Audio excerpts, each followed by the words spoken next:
Greetings, dear viewers. You're watching Harry Flicks. We have prepared something special for you today. What if Harry was raised by the Weasley twins? Chaos and pranks. Your likes and subscriptions keep this channel alive. If you enjoy our content, please show your support. Now, sit back, relax, and enjoy the story. Chapter 1, The Boy Who Pranked Albus Dumbledore stood in the wreckage of Godric's Hollow, cradling baby Harry Potter in his arms. The child's forehead blazed with a lightning-shaped cut, still fresh and angry against his pale skin. Rain pelted down as Dumbledore looked into those bright green eyes, Lily's eyes, and made a decision that would alter the course of wizarding history. "Not the Dursleys," he murmured. "No, I think not." Minerva McGonagall stepped through the rubble, her face etched with grief. "Albus, are you certain about leaving him with those muggles? I've watched them all day." "There, I've changed my mind," Dumbledore said quietly. "The blood protection would be powerful, yes, but there are other forms of protection. Love, friendship, laughter, these two have magic." His blue eyes twinkled despite the somber night. "I believe I know just the family." Hours later, Molly Weasley opened her door to find Albus Dumbledore on her doorstep, holding a bundle that would change her already chaotic household forever. "The poor dear," she exclaimed, immediately taking Harry into her arms. "Of course we'll take him, Albus. He'll be as much ours as our own seven." Arthur nodded firmly beside her. "We have more than enough love to go around." What nobody realized that night was that while Molly and Arthur would indeed raise Harry as their own, it would be their twin sons, Fred and George, barely 3 years old themselves, who would truly shape the boy who lived. "Harry! You put that back right now." Molly's voice rang through the burrow's crooked corridors. 6-year-old Harry Potter grinned, his wild black hair sticking up in every direction as he clutched a wand that definitely wasn't his. He darted around the corner and collided with identical red-headed boys. "Quick, in here." Fred, or was it George, whispered, pulling Harry into their bedroom. The door clicked shut just as Molly's footsteps thundered past. 9-year-old Fred grinned and held out his hand. "Got it, then." Harry proudly handed over Charlie's wand.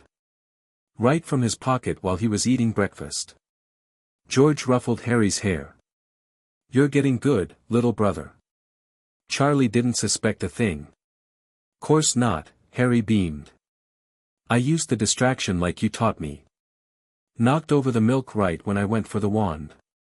The twins exchanged identical looks of pride. Their protégé was learning fast. "Right," Fred said, pulling out a battered notebook labeled, "Top Secret Pranks in Childish Handwriting." "Now for Phase 2. George carefully took the wand. "Remember, just a little flick like Bill showed Percy." The three boys huddled around as George attempted to charm Percy's prefect badge, stolen the previous day, to squawk insults at random intervals. The magic fizzled, sending purple sparks shooting across the room and setting a small pile of socks on fire. "Aguamenti," came a stern voice from the doorway. A jet of water extinguished the flames as Charlie Weasley stood there, arms crossed but eyes twinkling. "Missing something, was I?" The boys froze with identical guilty expressions. Charlie held out his hand. "Wand. Now." As George sheepishly returned it, Charlie crouched down to eye level with them. "You know, if you're going to try transfiguration pranks, you need to stabilize your wrist more." He demonstrated with a quick flick. "Like that." The twins' eyes widened, and Harry adjusted his glasses in concentration. Charlie winked. "Don't tell Mum I said that." "And Harry," he turned to the smallest boy, "nice pickpocketing." "Didn't feel a thing." He ruffled the messy black hair. "But maybe practice on Fred and George instead of me next time, yeah?" After Charlie left, the three boys looked at each other with renewed determination. "We need our own wands," Fred declared. "And we need to get better," George added. Harry nodded solemnly, pushing his glasses up his nose. "So one day we can pull off the ultimate prank." Little did they know how their pranking skills would one day save their lives. Harry! Harry, wake up! Harry groaned and pulled his blanket over his head. At 11 years old, he'd learned that any day beginning with the twins bouncing on his bed meant trouble, the fun kind, but trouble nonetheless. Go away, he mumbled. It's summer. No pranks before noon. Something heavy dropped onto his chest. Harry peeked out to see an envelope of thick yellowish parchment addressed in emerald green ink, Mr. H. Potter, the smallest bedroom, the Borough, Ottery Street. Catchpole Devon. Harry sat bolt upright, nearly knocking Fred to the floor. Is this Hogwarts? The twins chorused, bouncing even more vigorously. Harry ripped open the envelope, eyes racing over the words he'd been waiting years to see. I got in. I'm going to Hogwarts. Fred and George exchanged mischievous grins. And do you know what that means, Harrykins? Fred asked. It means, George continued, that our little protégé, our apprentice in chaos, our brother in all but blood, is about to carry on the sacred tradition, of making Hogwarts a lot less boring. They finished together. Harry grinned so wide his face hurt. The Weasleys had told him about Hogwarts his whole life, about the moving staircases and the enchanted ceiling, about Quidditch matches and hidden passages. But most importantly, the twins had spent years filling his head with all the pranking possibilities the ancient castle held. We've been preparing for this day for years, George said solemnly. Fred nodded and pulled out a worn piece of parchment from his pocket. And now, it's time to share our most treasured secret. Harry's eyes widened. Is that? Not yet, Fred interrupted, tucking it away again. You'll get this just before you leave. First, we need to make sure you're fully prepared. Boys. Molly's voice echoed up the stairs. Breakfast. And has anyone woken Harry? His letter came. The three exchanged conspiratorial grins before thundering downstairs. The kitchen erupted in cheers when Harry waved his letter. Molly engulfed him in a bone-crushing hug while Arthur clapped him proudly on the back. Percy pompously offered advice about following rules and focusing on studies. Bill and Charlie, home for the summer, reminisced about their first days. Ron, looking both excited and nervous about starting Hogwarts alongside Harry, talked quickly about which house they might be sorted into. Only Ginny stood quietly in the corner, looking wistful about being left behind for another year. Diagon Alley tomorrow then, Molly declared, serving up extra sausages on Harry's plate. We'll need to get everyone supplies. Under the table, Fred nudged Harry and whispered, Zonko's has a branch near Flourish and Blots. We'll sneak over while Mum's distracted. Harry nodded, already plotting. Growing up with the twins had taught him to always think 3 steps ahead. Diagon Alley buzzed with preterm excitement. Families pushed through the crowded street, weighted down with cauldrons, books, and pet carriers. The Weasley clan moved as a chaotic unit, with Molly attempting to keep everyone together while Arthur got distracted by every Muggle-inspired item in shop windows. Now remember, Molly told them as they approached Gringotts, we're going to Harry's vault first, then ours. Harry still felt strange about having his own vault. When he'd first learned about his parents' gold, he'd insisted on sharing it with the Weasleys, but Arthur and Molly had firmly refused. That's your legacy, Harry dear, Molly had told him. We manage just fine. The twins had been less principled, regularly convincing Harry to fund their experiments. Harry never minded. What was gold for if not helping your brothers create belch powder and trick wands? Inside Gringotts, a goblin named Griphook took Harry and the Weasleys down to the vaults. Harry's held a substantial pile of gold, silver, and bronze coins. He quickly filled his pouch, taking extra for school supplies that the twins were eyeing behind Molly's back. The Weasley vault contained a small pile of sickles and a single gold galleon. Harry pretended not to notice how Molly swept the coins up carefully, or how Arthur squeezed her shoulder with a reassuring smile. After living with them for 10 years, Harry understood their pride. Back in the alley, Molly divided them into groups. Percy, you take Ginny to get everyone's books. Bill, you help Ron with his robes.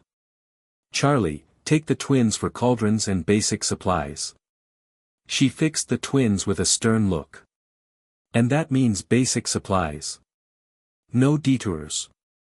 What about me? Harry asked. You're with me, dear. Wand and owl first, I think. Fred and George looked disappointed but gave Harry a subtle nod that clearly meant, meet up later. Ollivanders was eerily quiet after the bustle of the alley. Harry approached the counter nervously, acutely aware that this was one of the few moments the twins hadn't prepared him for. A soft voice came from the shadows. Ah, yes. Harry Potter. I thought I'd be seeing you soon. Mr. Ollivander stepped forward, his pale eyes shining like moons in the dusty shop. Harry resisted the urge to check if he had a fake wand or dung bomb in his pocket. The man had a way of looking at you that made you feel transparent. You have your mother's eyes, Ollivander noted. It seems only yesterday she was in here buying her first wand. 10¼ inches, Willow. Nice for charm work. Harry nodded. He'd heard about his parents from the Weasleys, seen photos in the album Hagrid had compiled for him, but details like this, specific, personal details, were precious. Your father, on the other hand, favored a mahogany wand. 11 inches. Pliable. Excellent for transfiguration. The wand selection process took longer than Harry expected. Wand after wand produced no results or caused minor disasters. He just shattered a vase with a particularly stubborn cedar wand when Ollivander paused, looking thoughtful. I wonder. He disappeared into the back and returned with a dusty box. Holly and Phoenix feather, 11 inches. The moment Harry touched it, warmth spread through his fingers. He gave it a wave, and red and gold sparks shot from the end like tiny fireworks, throwing dancing spots of light onto the walls. Molly clapped delightedly while Ollivander murmured, curious, very curious. What's curious? Harry asked, still admiring his wand. I remember every wand I've ever sold, Mr. Potter. The phoenix who gave the feather in your wand gave just one other. It is curious that you should be destined for this wand when its brother gave you that scar. A chill ran down Harry's spine. The cozy shop suddenly felt cold. 7 galleons, Ollivander said softly. Outside, Harry remained quiet as they headed to Elop's Owl Emporium. Molly gave his shoulder a gentle squeeze. You all right, dear? Harry nodded, pushing aside thoughts of Voldemort. Just thinking about which owl to get. Inside the dimly lit shop, dozens of eyes blinked down at them. Harry immediately spotted her, a beautiful snowy owl who seemed to be examining him just as curiously as he was examining her. That one, he said confidently. 20 minutes later, carrying his wand box and owl cage, Harry finally managed to, accidentally, get separated from Molly in the crowd outside Flourish and Blotts. He ducked down a side alley where Fred and George were waiting with identical grins. Success? George asked. Harry nodded. Got the extra galleons right here. Where to first? Gamble and Japes, Fred said immediately. Then Zonkos. We've got 15 minutes before Mum realizes you're missing, George added, checking an imaginary watch. They sprinted through the alley to a shop with a colorful, spinning sign. Inside was paradise, shelves stacked with hiccup sweets, frog spawn soap, and never pop bubbles. The twins moved with practiced efficiency, selecting items and explaining their uses to Harry. Dung bombs, classic, reliable, never leave home without them. Belch powder, slips into any drink, effects last an hour. Nose-biting teacup, for when you're having tea with someone you don't like. Harry selected his purchases carefully, allocating his galleons for maximum mischief potential. They were examining a display of instant darkness powder when a drawling voice said, shopping for cheap tricks. How pathetic. A pale, pointy-faced boy with slick-back blonde hair stood watching them with obvious disdain. A tall man with identical hair but colder eyes stood behind him, leaning on a black cane with a silver snake head. "Malfoys," Fred whispered to Harry. "Bad news." The boy's eyes flicked to Harry's forehead, where his scar was partly visible through his messy hair. "You're Harry Potter." It wasn't a question. Harry nodded cautiously. "I'm Malfoy. Draco Malfoy." He looked at Fred and George with distaste. "And you must be Weasleys. Red hair, hand-me-down clothes, my father told me all about your family." Fred and George stepped forward simultaneously, but Harry put a hand on each of their arms. He'd learned from watching them that sometimes words worked better than wands. "Funny," Harry said, maintaining eye contact with Draco, "no one's ever mentioned you." The twins snickered as Draco's pale cheeks flushed pink. The older Malfoy placed a hand on his son's shoulder. "Come, Draco. We have more, sophisticated purchases to make." His cold eyes lingered on Harry's scar. "Mr. Potter, unusual company you keep. Your parents might have hoped for better influences." Harry felt a flash of anger but kept his expression neutral, another skill learned from years of trying to maintain innocence under Molly Weasley's interrogations. "My parents would be proud I know the difference between good people and good names," he replied evenly. "Sir." Mr. Malfoy's eyes narrowed, but he merely inclined his head and steered Draco from the shop. "Blimey, Harry," George breathed once they'd gone. "That was brilliant," Fred finished. Harry shrugged, but felt pleased. "Let's pay and get back before your mum sends a search party." As they left with pockets full of prank supplies, Harry couldn't help feeling he'd just made his first enemy at Hogwarts. Somehow, the thought didn't bother him much. After all, he had the ultimate secret weapon, a lifetime of training from the Weasley twins. Platform 9 3/4 buzzed with activity as families said their goodbyes beside the gleaming Hogwarts Express. Steam billowed around them as Harry pushed his trolley alongside Ron, both buzzing with excitement. "Now, you two stick together," Molly fussed, straightening Ron's collar. "And try to stay out of trouble." Fred and George exchanged grins behind her back. "Us? Trouble?" Fred asked innocently. "Never," George agreed. Molly fixed them with a knowing look. "I'm talking to Ron and Harry. You two are already lost causes." But there was fondness in her voice. Harry hugged Molly tightly, breathing in her familiar scent of baking and laundry soap. "Thanks, Mum." He'd started calling her that around age 7, and though everyone knew the Weasleys had adopted him, in all the ways that mattered, they were his real family. After a round of hugs and final warnings, mostly directed at the twins, they boarded the train. Fred and George disappeared to find their friend Lee Jordan, while Harry and Ron found an empty compartment. "This is it," Ron said, bouncing slightly on his seat. "We're finally going." Harry grinned, pressing his face to the window to wave as the train began to move. Ginny ran alongside until the platform ended, waving frantically. As the train rounded the bend, Fred and George burst into their compartment.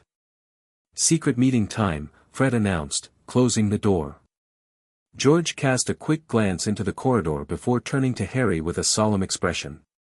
"Harry James Potter, you are about to embark on your Hogwarts journey. As our surrogate brother and apprentice in mischief," Fred continued. "We believe it's time to pass on our greatest secret." George pulled out the worn piece of parchment Harry had glimpsed earlier. Harry leaned forward, heart racing with anticipation. "This," Fred said reverently, "is the secret to our success." George placed the blank parchment in Harry's hands. "It looks like nothing, but it's everything. Tap it with your wand," Fred instructed, "and say, 'I solemnly swear that I am up to no good.'"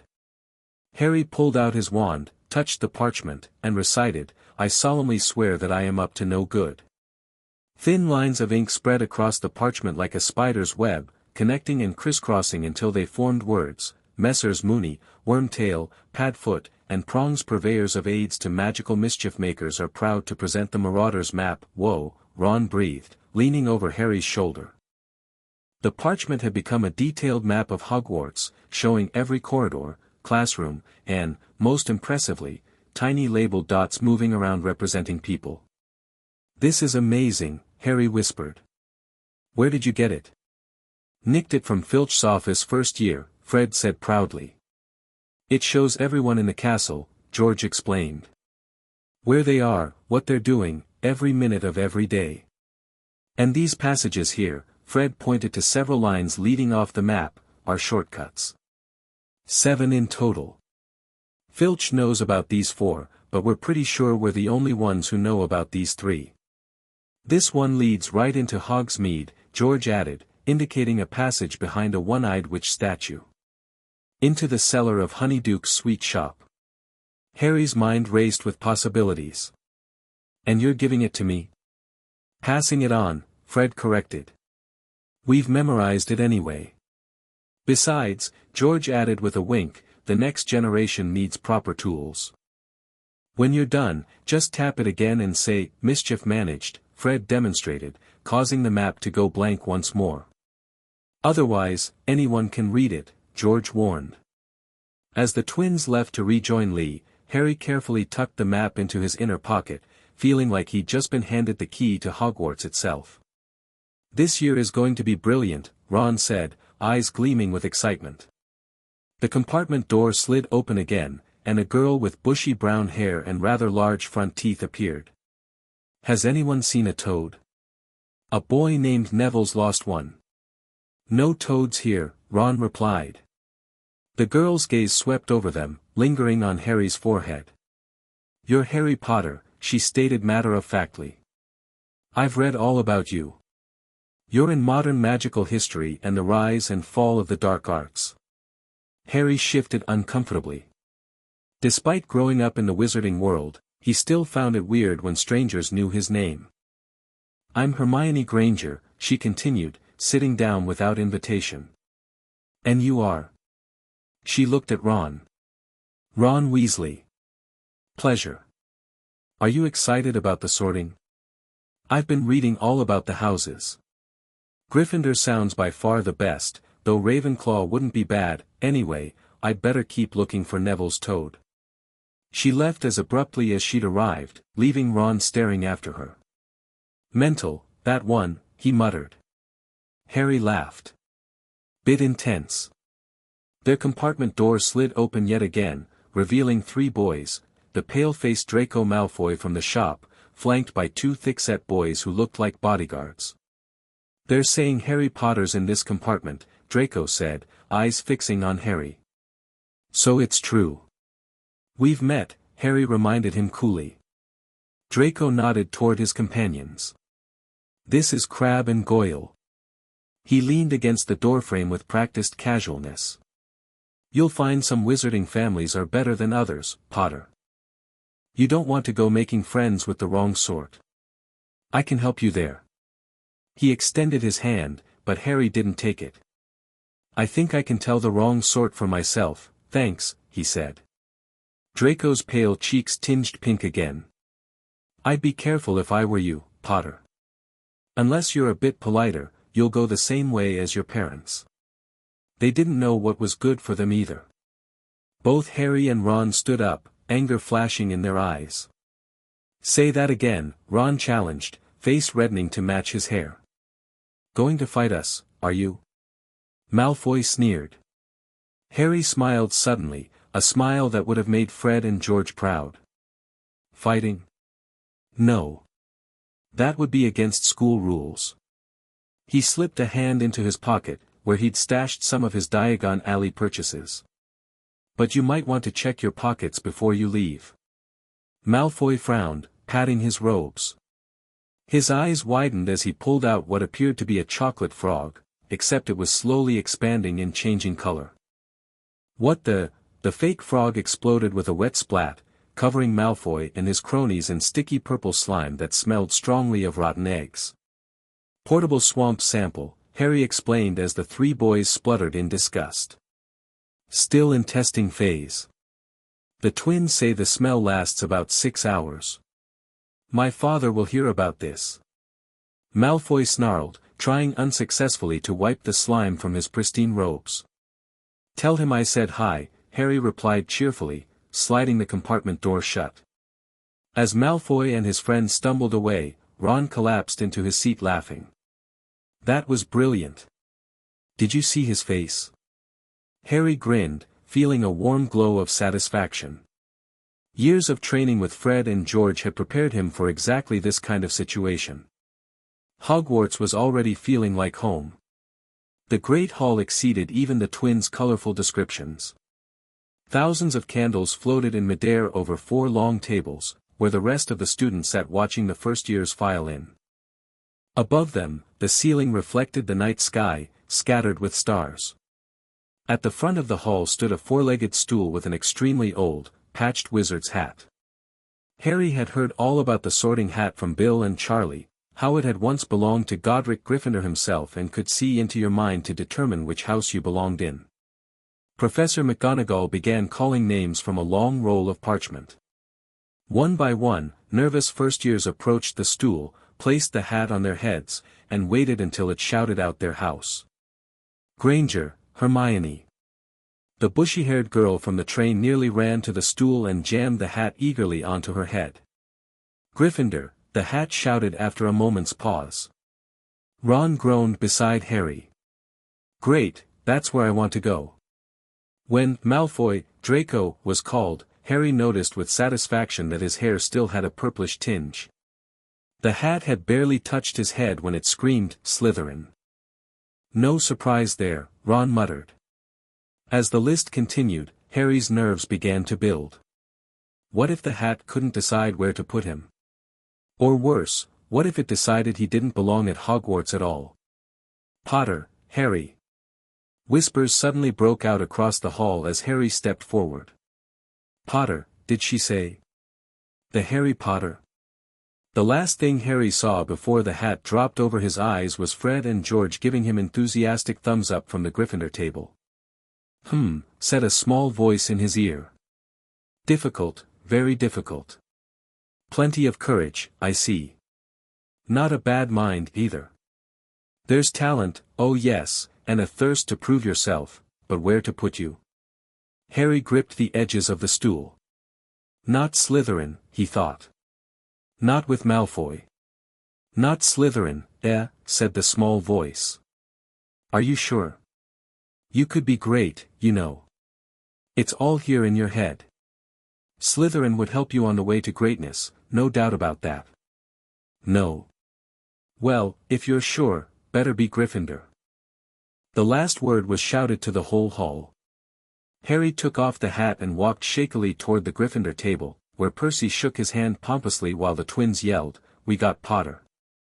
We got Potter!" Relief flooded through Harry as he took his seat. Fred ruffled his hair affectionately while George slipped what felt suspiciously like a dung bomb into his pocket with a wink. After Ron was also sorted into Gryffindor, to the delight of all the Weasleys, Albus Dumbledore got to his feet. The hall fell silent. "Welcome," he said, beaming around at them all. "Welcome to a new year at Hogwarts. Before we begin our banquet, I would like to say a few words, nitwit. Blubber. Oddment. Tweak. Thank you." He sat back down as everybody clapped and cheered.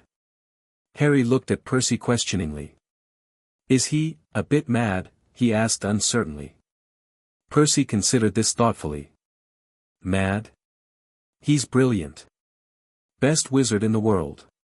But yes, a bit mad." "Potatoes, Harry." Harry's jaw dropped. The dishes in front of him were now piled with food: roast beef, roast chicken, pork chops, lamb chops, sausages, bacon, steak, potatoes, fries, Yorkshire pudding, peas, carrots, gravy, ketchup, and peppermint humbugs. Living with the Weasleys, Harry had never gone hungry, but this was on another level. He piled his plate high, suddenly ravenous. As they ate, conversation turned to their families.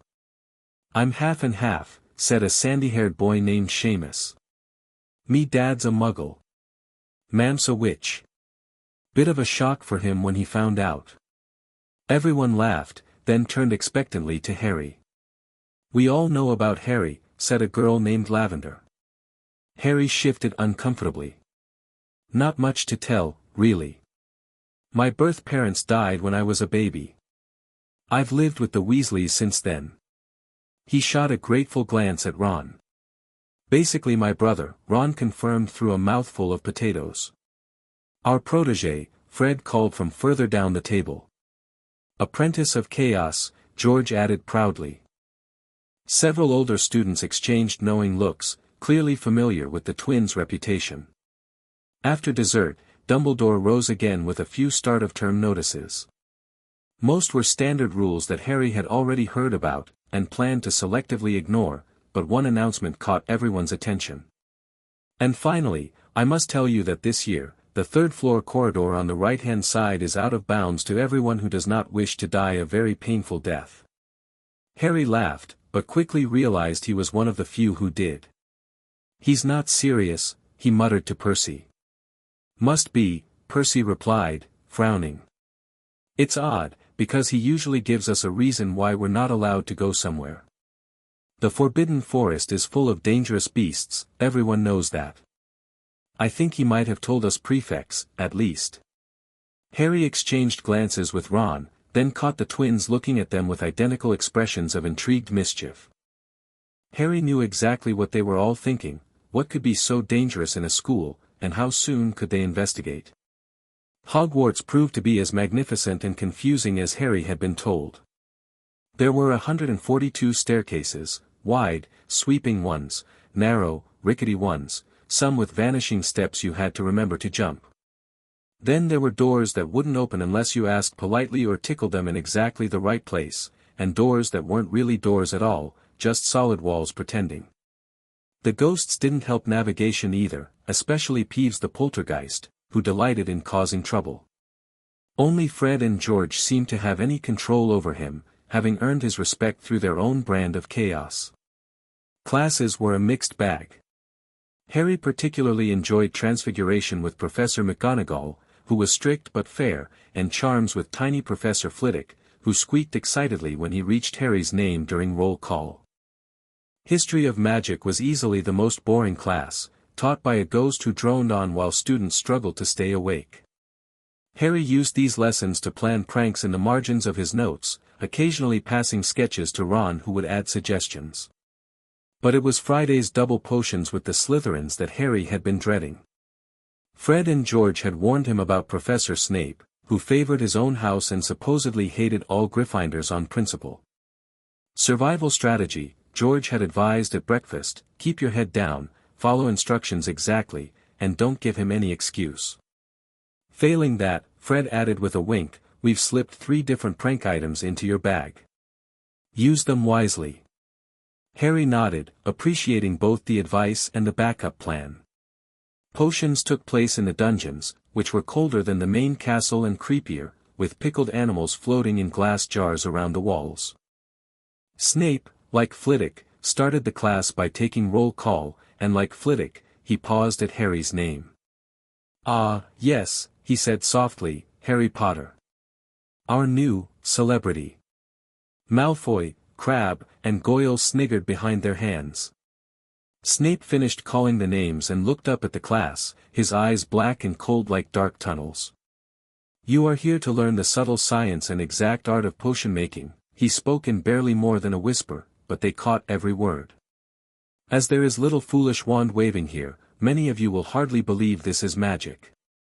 I don't expect you will really understand the beauty of the softly simmering cauldron with its shimmering fumes, the delicate power of liquids that creep through human veins, bewitching the mind, and snaring the senses. I can teach you how to bottle fame, brew glory, even stopper death, if you aren't as big a bunch of dunderheads as I usually have to teach." Silence followed this little speech. Harry exchanged looks with Ron, eyebrows raised. "Potter," said Snape suddenly. "What would I get if I added powdered root of asphodel to an infusion of wormwood?" Harry blinked. Thanks to Fred and George's interest in potion pranks, he'd absorbed some basics, but this was advanced. He noticed Hermione's hand shoot into the air. "I don't know, sir," he said. Snape's lips curled into a sneer. Fame clearly isn't everything. Let's try again. Potter, where would you look if I told you to find me a bezoar? Hermione stretched her hand higher. This one Harry actually knew from a prank gone wrong when he was 9 and Fred had needed the cure for accidental poisoning. In the stomach of a goat, sir, Harry replied, trying not to sound smug. It's a stone that will save you from most poisons. Snape's eyes narrowed slightly, clearly surprised. Correct, he acknowledged reluctantly. And what is the difference, Potter, between monkshood and wolfsbane? Hermione's hand was quivering in the air. This one Harry wasn't sure about, but he had a vague memory of Charlie mentioning something. Aren't they the same plant, sir? He ventured. Snape's expression flickered with something unreadable. Indeed. Also known as aconite. He glanced around at the class. Well? Why aren't you all copying this down?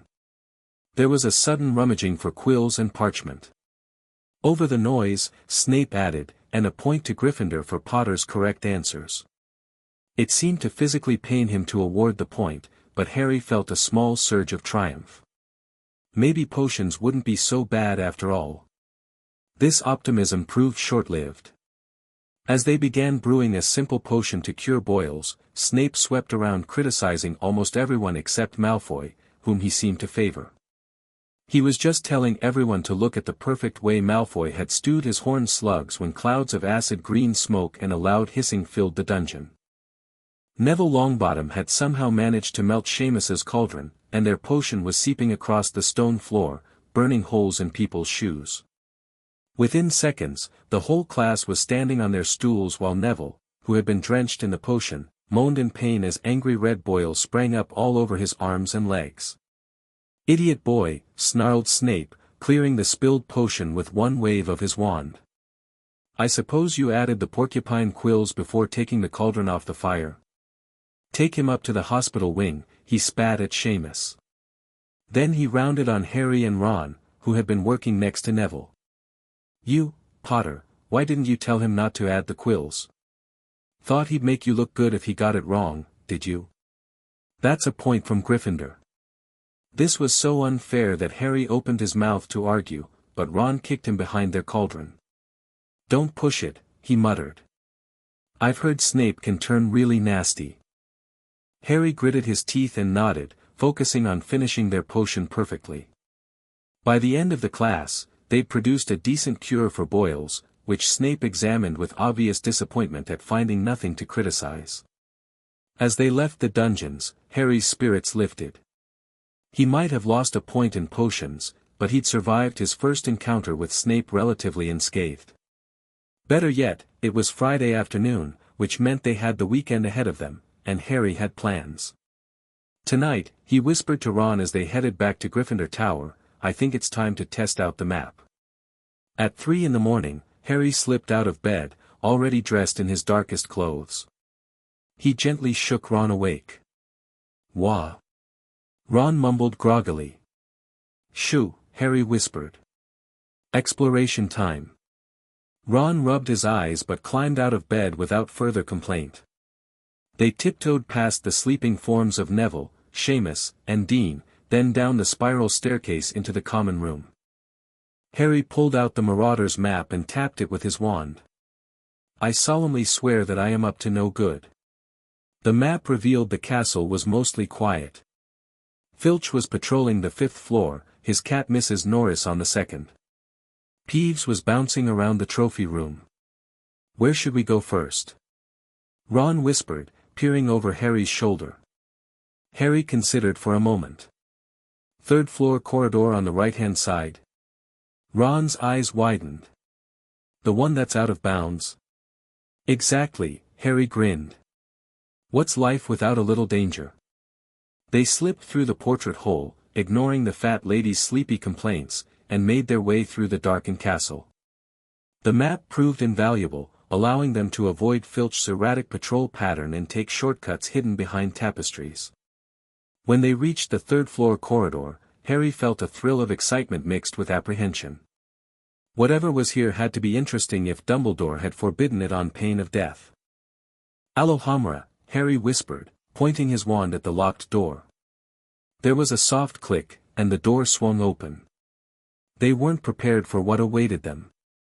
A monstrous dog filled the whole space between ceiling and floor. It had 3 heads, 3 pairs of rolling, mad eyes, 3 noses twitching in their direction, and 3 drooling mouths with yellowish fangs. It was standing quite still, all 6 eyes staring at them, and Harry knew the only reason they weren't already dead was that their sudden appearance had taken it by surprise. But it was quickly recovering, and growls were beginning to rumble from all 3 throats. Back up slowly, Harry breathed. They inched backward, and Harry pulled the door shut just as the dog lunged forward, jaws snapping. They ran all the way back to Gryffindor Tower, not stopping until they were safely through the portrait hole. What do they think they're doing, keeping a thing like that locked up in a school? Ron gasped when they had finally caught their breath. Harry, however, had noticed something. It was standing on a trapdoor. It's guarding something. He thought for a moment. Tomorrow, we're asking Hagrid about this. Ron nodded, still pale from their encounter. Brilliant first adventure, mate. Harry grinned, adrenaline still pumping through his veins. Just getting started. Hagrid lived in a small wooden house on the edge of the Forbidden Forest. When Harry knocked on Saturday afternoon, they heard frantic barking from inside. Back, Fong, back. Hagrid's voice rang out. The door opened a crack, and Hagrid's big, hairy face appeared.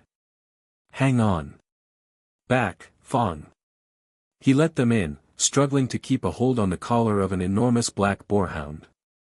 Harry immediately liked the cozy, one-room cabin with hams and pheasants hanging from the ceiling, a copper kettle boiling on the fire, and a massive bed in the corner. Make yourselves at home, said Hagrid, releasing Fong, who bounded straight at Ron and began licking his ears. This is Ron, Harry told Hagrid, who was pouring boiling water into a large teapot. Another Weasley, said Hagrid, glancing at Ron's freckles. I spend half me life chasin' your twin brothers away from the forest. Harry grinned proudly. They taught me everything I know. Hagrid chuckled. Heaven help us all, then. As they sipped tea and attempted to eat rock cakes, which lived up to their name, Harry casually mentioned their encounter with the 3-headed dog. Hagrid dropped his teapot. How do you know about Fluffy? Fluffy? Ron exclaimed. Yeah, he's mine, bought him off a Greek chappie I met in the pub last year. I lent him to Dumbledore to guard the, he stopped abruptly. The what? Harry asked eagerly. Now, don't ask me any more, said Hagrid gruffly. That's top secret, that is. But whatever it is, someone's trying to steal it, aren't they? Harry pressed. That's why it's being so heavily guarded. Hagrid wouldn't meet his eyes. Nonsense. Who told ya that? No one, Harry said quickly. Just seems odd to keep something that dangerous in a school unless it's protecting something important. Listen to me, both of ya, Hagrid said earnestly. You're meddlin' in things that don't concern ya. It's dangerous. You forget that dog, and you forget what it's guardin'. That's between Professor Dumbledore and Nicholas Flamel, aha, said Harry. So there's someone called Nicholas Flamel involved, is there? Hagrid looked furious with himself. I shouldn't ha' said that. I should not have said that. When they left Hagrid's hut a short while later, Harry was deep in thought. Nicholas Flamel, he murmured. Why does that name sound familiar?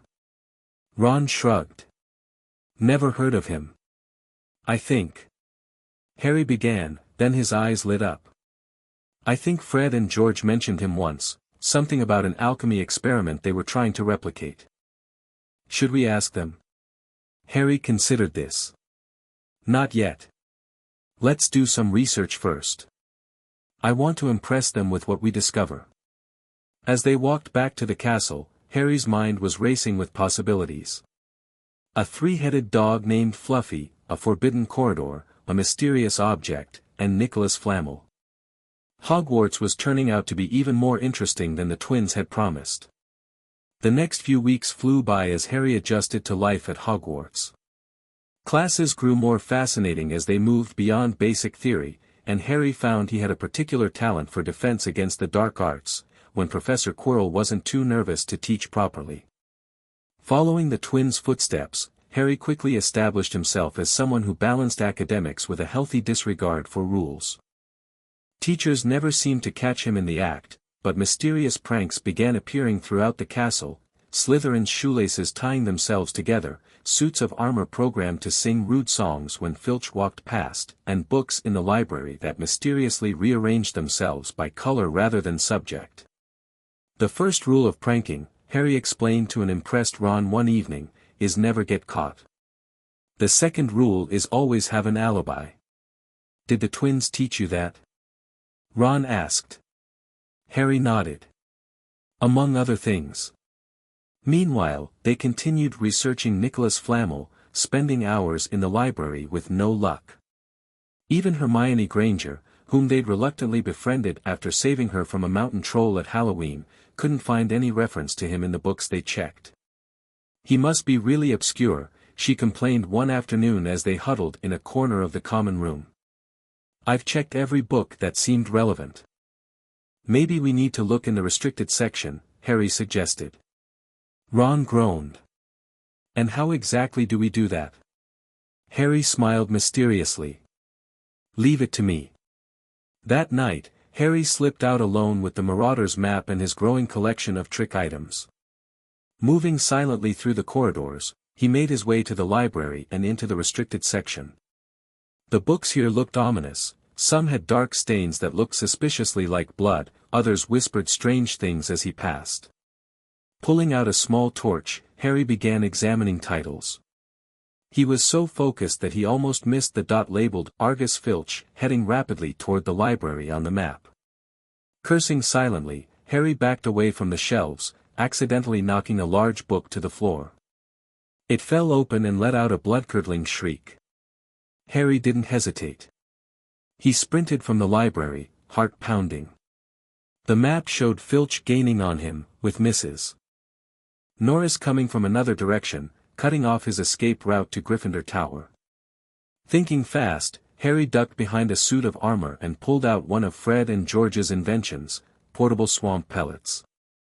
He tossed one behind him, where it exploded into a mini swamp, and another ahead of him in the opposite direction from where he planned to go. He heard Filch curse as he splashed into the first swamp. Peeves! I'll have you this time. Harry grinned as he slipped away, using the map to find a clear path back to the tower. Another successful escape, even if he hadn't found anything on Flamel. The next morning at breakfast, the Great Hall buzzed with rumors about the mysterious swamps that had appeared overnight.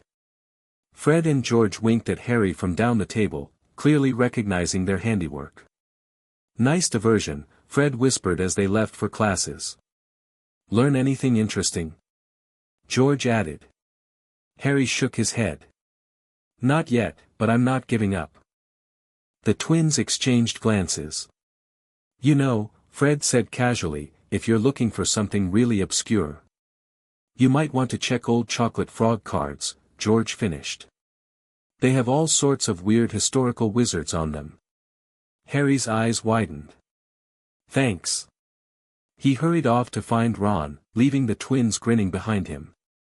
It was Neville, ultimately, who provided the breakthrough. After a particularly brutal potions lesson where Snape had reduced him to tears, Harry gave Neville his last chocolate frog to cheer him up. Thanks, Harry, Neville sniffled, unwrapping it. You can have the card. I already have Dumbledore. Harry glanced at the card, then did a double-take. Guys!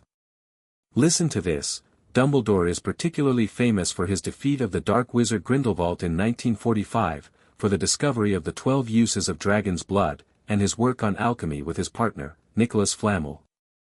Hermione gasped and dashed up to the girls' dormitory, returning moments later with an enormous old book. I checked this out weeks ago for a bit of light reading, she explained, flipping through pages. Light? Ron muttered, earning an elbow in the ribs from Harry. Here it is. Hermione whispered excitedly. Nicholas Flamel is the only known maker of the Philosopher's Stone. It transforms any metal into pure gold and produces the elixir of life, which makes the drinker immortal. The Philosopher's Stone, Harry breathed. No wonder someone's trying to steal it. Who wouldn't want unlimited gold and immortality? But who? Ron wondered. Harry frowned, thinking. Whoever it is must be at Hogwarts to try getting past Fluffy. A suspicion began forming in his mind. And they must be pretty desperate. They spent the next few days observing the teachers, looking for any suspicious behavior. Harry particularly watched Snape, whose obvious dislike of him seemed personal, and Quirrell, whose nervous demeanor sometimes seemed off. It doesn't make sense, Hermione argued one day. Why would any teacher want to steal the stone? Maybe they're not doing it for themselves, Harry suggested. Maybe they're working for someone else. Like who? Ron asked. Harry met his eyes seriously. Like Voldemort. Ron winced at the name, but Harry had grown up hearing it. Arthur and Molly had never sugar-coated the truth about his parents' murderer, believing Harry had the right to know his own history. You think he who must not be named is trying to come back? Ron whispered, face pale beneath his freckles. It would explain a lot, Harry said grimly. The stone could give him a new body, make him immortal again. Hermione looked skeptical. But he's gone, isn't he? You defeated him. Harry touched his scar absently. What if he's not completely gone? What if he's out there somewhere, waiting for a chance to return? The thought sent a chill through all of them, but Harry felt a strange resolve hardening inside him. If Voldemort was trying to return, Harry would do whatever it took to stop him, with a little help from his friends and every trick the twins had ever taught him. As exams approached, Harry found himself torn between studying and monitoring the third-floor corridor. He'd taken to checking the map several times a day, watching for anyone suspicious approaching Fluffy's door. Meanwhile, he continued pulling pranks, partly as stress relief and partly to maintain his reputation. His latest creation, self-answering quills that gave sarcastic responses to exam questions, had earned him both detentions and admiring glances from the twins. He's surpassing us, Forge, Fred had said proudly. A prodigy, George agreed.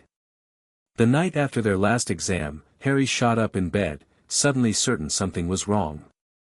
He grabbed the map from under his pillow, activating it with a whispered oath. There, moving steadily toward the third-floor corridor, was a dot labeled, Quirinus Quirrell. Ron! Harry hissed, shaking his friend awake.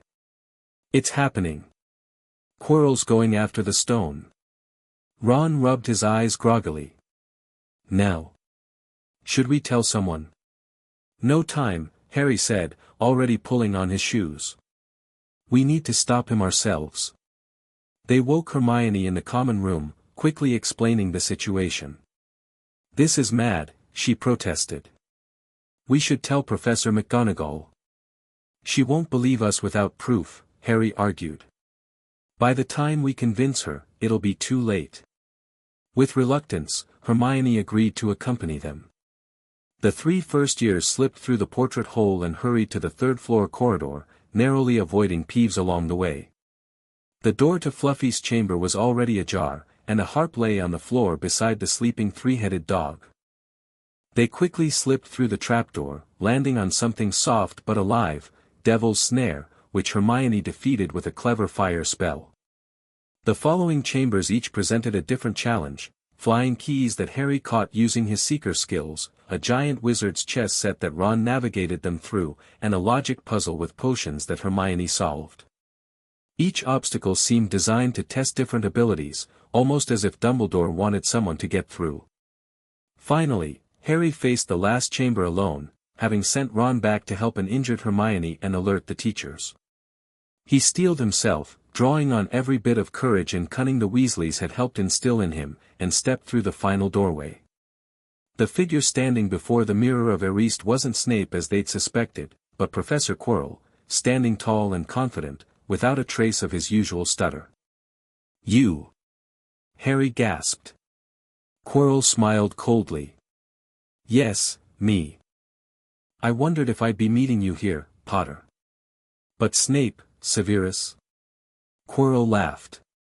"Yes, he does seem the type, doesn't he? So useful to have him swooping around like an overgrown bat. Next to him, who would suspect P.P. Poor, St. stuttering P. Professor Quirrell?" Harry's mind raced. "You were the one who let the troll in at Halloween." "Very good, Potter. Yes, I have a special gift with trolls." Unfortunately, while everyone else was running around looking for it, Snape went straight to the 3rd floor to head me off. Not only did my troll fail to beat you to death, but that 3-headed dog didn't even manage to bite Snape's leg off properly. Harry processed this, buying time. Fred and George had always taught him that in a tight spot, keep the enemy talking while you plan. "The mirror is the key to finding the stone," Quirrell murmured, tapping the frame. "Trust Dumbledore to come up with something like this." Harry could see his reflection, pale but determined. His reflection smiled at him, then reached into its pocket and pulled out a blood-red stone.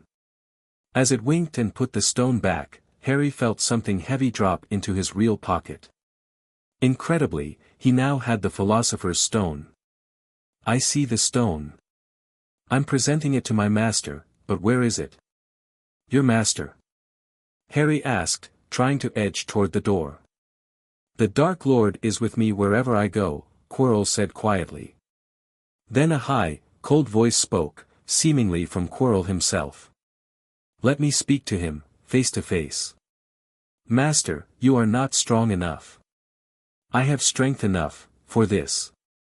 To Harry's horror, Quirrell began unwrapping his turban, turning slowly to reveal a terrible face on the back of his head, chalk white with glaring red eyes and slits for nostrils, like a snake. "Harry Potter," it whispered. "See what I have become. Mere shadow and vapor. I have form only when I can share another's body. But there have always been those willing to let me into their hearts and minds. Unicorn blood has strengthened me. These past weeks, you saw faithful Quirrell drinking it for me in the forest, and once I have the elixir of life, I will be able to create a body of my own. Now, why don't you give me that stone in your pocket?" So he knew. Harry stumbled backward, mind racing through options. Then suddenly, he remembered something Fred had told him years ago: when all else fails, create chaos. Harry's hand slipped into his pocket, passed the stone to the small pellets he always carried. Without hesitation, he flung them in all directions, creating a series of small explosions, flashes, and smoke. As Quirrell shielded his eyes, Harry darted forward and, acting on pure instinct, pressed his hands against Quirrell's face. To his amazement, Quirrell screamed in agony. Where Harry touched him, his skin blistered and burned. Realizing he had a weapon, Harry grabbed Quirrell's arm, holding on despite the pain in his scar. Quirrell shrieked, trying to throw Harry off. The smoke from the prank pellets filled the chamber, adding to the confusion.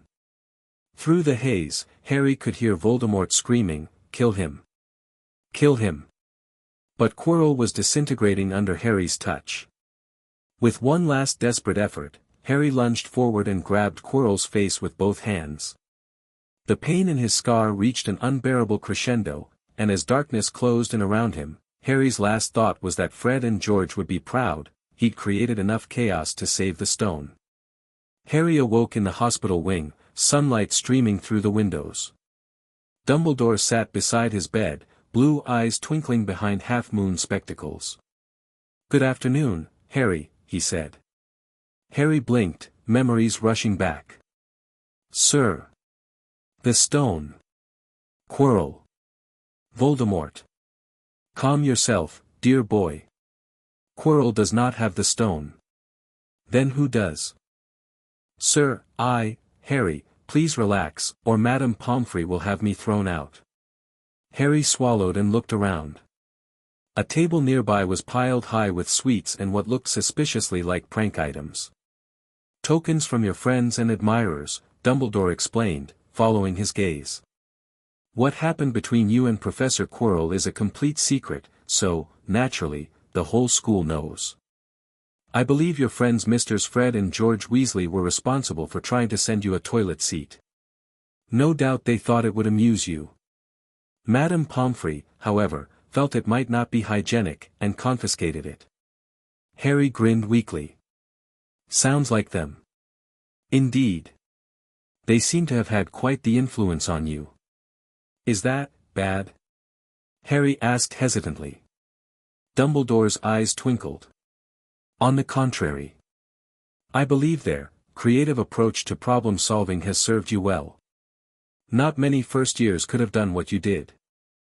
Voldemort may not understand love, but he also does not understand chaos, which makes your unpredictability a powerful weapon." Harry absorbed this, then asked the questions burning in his mind: what happened to the stone, why Quirrell couldn't touch him, and how he'd gotten the stone from the mirror. Dumbledore explained everything patiently: how the stone had been destroyed with Flamel's agreement, how his mother's protection lived in his blood, and how the mirror had given the stone to someone who wanted to find it but not use it. "One more thing, sir," Harry said as Dumbledore prepared to leave. "Voldemort's going to try other ways to come back, isn't he?" "Yes, Harry, I'm afraid he will. He is still out there somewhere, perhaps looking for another body to share. Not being truly alive, he cannot be killed." Harry nodded solemnly. "Then I'll be ready for him next time too." Dumbledore studied him with a mixture of sadness and pride. "Your readiness may indeed be our greatest hope, Harry. That, and perhaps a few well-placed pranks." With a wink, he left Harry to rest. 3 days later, Harry entered the Great Hall for the end-of-term feast to thunderous applause. Gryffindor banners hung everywhere. They had won the House Cup after Dumbledore awarded last-minute points to Harry, Ron, and Hermione for their heroism. Fred and George pulled him into seats between them, ruffling his hair affectionately. "Our little hero," Fred teased. "Saving the world with pranks," George added proudly. Harry grinned. "Learned from the best, didn't I?" As he looked around at his friends, Ron beaming beside him, Hermione smiling across the table, the twins plotting mischief on either side, Harry felt a wave of gratitude for the family that had raised him. Without the Weasleys, without the twins' lessons in chaos and courage, he might never have survived his first encounter with Voldemort. The greatest weapon against the Dark Lord's calculated evil, it seemed, was the creative chaos of a boy raised by the Weasley twins. And Harry Potter was just getting started. Chapter 2, Air of Mischief. Summer at the Burrow felt like stepping back into a wonderful chaos Harry had missed desperately during his last months at Hogwarts. His bedroom, once Percy's old room before he'd insisted on moving upstairs for prefect privacy, was plastered with Quidditch posters and experimental prank diagrams. The twins had helped him enchant the ceiling to occasionally rain harmless sparks when someone said a trigger word, currently, homework. Harry sprawled across his bed, flipping through the latest issue of Quidditch Weekly while munching on toast Mrs. Weasley had sent up. A small explosion from the twins' room next door barely made him flinch. 3, 2, 1, he counted under his breath. "Fred. George. What have I told you about explosions before breakfast?" Molly's voice thundered up the stairs. Harry grinned, setting aside his magazine as the sound of running feet approached. His door burst open and Fred dashed in, face smudged with soot, hair singed at the tips. "Budge up," Fred whispered, diving under Harry's bed just as George skidded into the room, equally disheveled. "Morning, Harry," George said casually, trying to smooth his smoking eyebrows. "Mind if I borrow your charms textbook?" "For purely academic purposes, of course." Heavy footsteps stomped up the stairs. "Under the loose floorboard," Harry replied, pointing to a spot near his wardrobe. George pried up the board and stuffed something inside just as Molly appeared in the doorway, wooden spoon in hand like a weapon. "Where are they?" she demanded, eyes narrowing suspiciously. Harry adopted his most innocent expression, perfected through years of being the twins' lookout. Who? Don't you, who me, Harry Potter. Those brothers of yours just blew a hole in their ceiling. There's frog spawn dripping into the kitchen. Haven't seen them since last night, Harry said with practiced conviction. Maybe they went to the village. They mentioned something about needing more, parchment. Molly looked unconvinced but apparently decided Harry wasn't worth interrogating further. When you see them, tell them they'd better fix that ceiling before their father gets home or there'll be no dessert for a week. After she left, Fred crawled out from under the bed, brushing dust from his shirt. Thanks, mate. You're a lifesaver. That makes us even for the astronomy tower incident, Harry reminded him. George grinned, retrieving whatever he'd hidden beneath the floorboard, a bubbling purple concoction in a small cauldron. Almost got it right that time. Just need to reduce the salamander blood by half. What are you making? Harry asked, leaning forward eagerly. Portable Swamp 2.0, Fred explained. Longer lasting, faster spreading, and, with optional scent options, George finished. Fancy rotting eggs or sweaty troll? Harry wrinkled his nose. Brilliant. Can I help with the next test? The twins exchanged identical looks of mischievous pride. Every summer since Harry started at Hogwarts, they'd included him in increasingly complex prank development. No longer just their apprentice, he was now a junior partner in what they'd begun calling Weasley Wizard Wheezes. Actually, Fred said, pulling a folded parchment from his pocket, we've been working on something special. A bit of magic we think you're ready for. George nodded solemnly. Advanced stuff. Beyond OWL level. Harry sat up straighter, intrigued. The twins never joked about magical education, at least, not when it related to pranking innovations. What is it? We call it transmutable toffee, Fred explained, unfolding the parchment to reveal complex diagrams. Looks and tastes like ordinary toffee until it hits stomach acid. Then it transforms into whatever potion was infused in it, George continued. Imagine slipping Malfoy what seems like a sweet peace offering.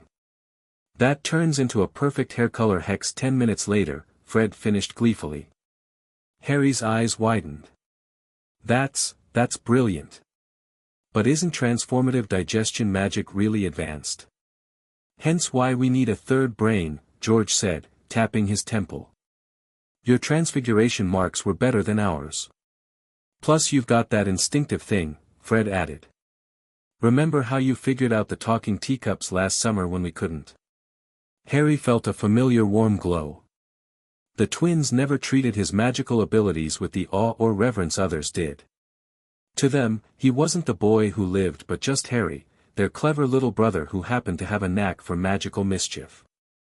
I'm in, he said, pushing aside his magazine. But we'll need essence of Boomslang, that's the only way to delay the transformation properly. The twins beamed identical proud smiles. Told you he'd know, George said to Fred. Never doubted him, Fred replied. As they huddled over the parchment, adding notes and adjusting formulas, Harry felt completely at home. Voldemort, the Philosopher's Stone, his fame, none of it mattered here. He was just Harry, junior prankster in training, and these summer days of creative chaos were everything he needed. 2 weeks later, Harry's birthday arrived with the usual Weasley fanfare. He woke to find his bedroom door completely blocked by an enormous enchanted house of cards that roared like a dragon when disturbed. It took him 20 minutes and 3 singed eyebrows to dismantle it, the twins' idea of a fun birthday challenge. Downstairs, the kitchen had been transformed. Streamers hung from every surface, changing color and occasionally shouting, "Happy Birthday," at random intervals. A stack of presents waited on the table beside a magnificent cake shaped like a golden snitch. "Happy birthday, dear." Molly enveloped him in a bone-crushing hug. "Thanks, Mum," Harry replied, the words still feeling natural after all these years. Arthur patted his shoulder affectionately. 12 years old. Nearly a man now. One by one, the Weasleys presented their gifts, a hand-knitted sweater from Molly, emerald green to match his eyes, a fascinating book on Muggle aircraft from Arthur, a miniature working model of the solar system from Percy, helpful for astronomy homework, dragonhide Quidditch gloves from Charlie, a curse-detecting penknife from Bill, and a Chudley Cannon's hat from Ron. Ginny, still painfully shy around Harry despite him living with her family for over a decade, pushed a clumsily wrapped package toward him without meeting his eyes. "Thanks, Gin," he said warmly, unwrapping a homemade card that sang, slightly off-key, and a woven friendship bracelet in Gryffindor colors. He immediately tied it around his wrist, causing her to blush furiously and stare at her shoes. The twins saved their gift for last, a small, innocent-looking box that Harry approached with appropriate caution. "It won't explode," Fred promised. "Much," George added with a wink. Inside, nestled on velvet, was what appeared to be an ordinary quill. Harry looked at them questioningly.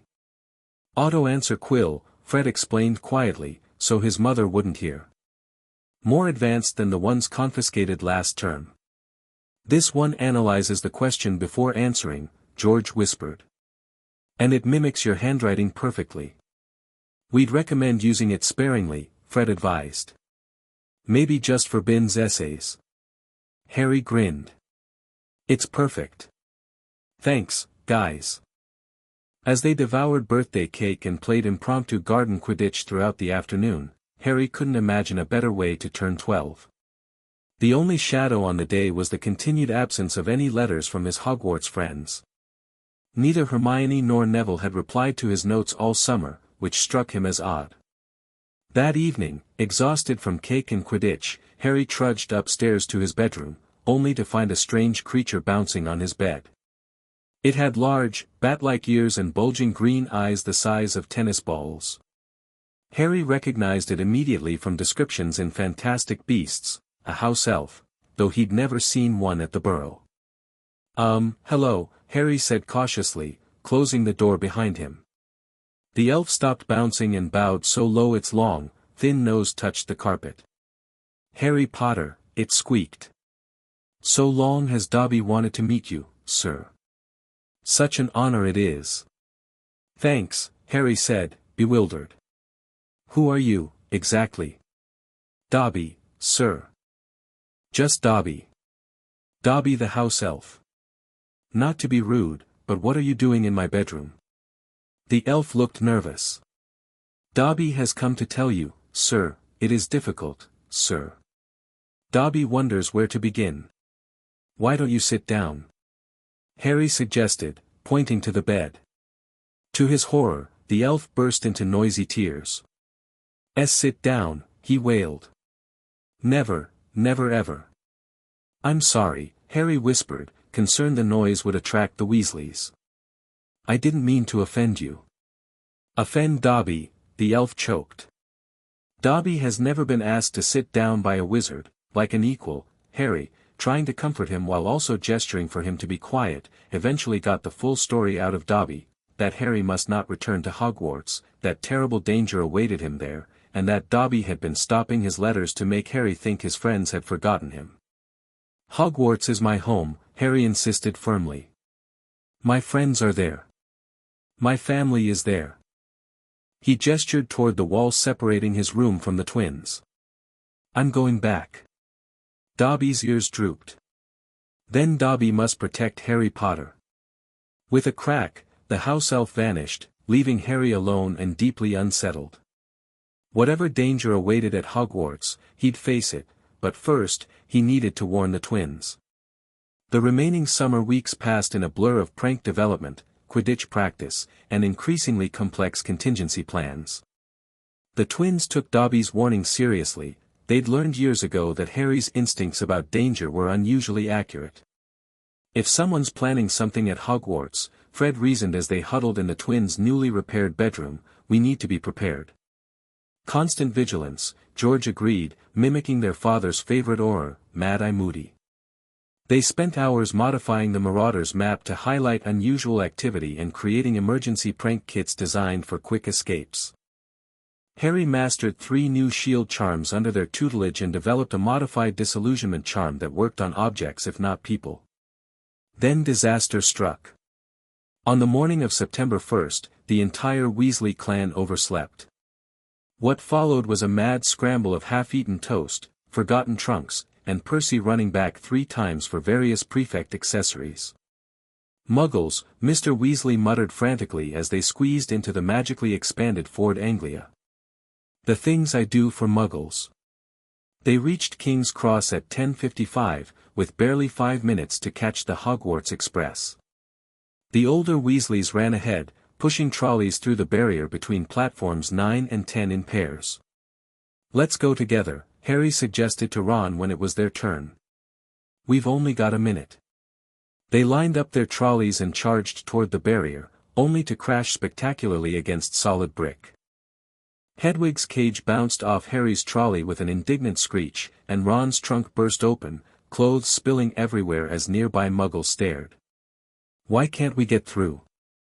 Harry hissed, rubbing his bruised elbow. Ron looked panicked.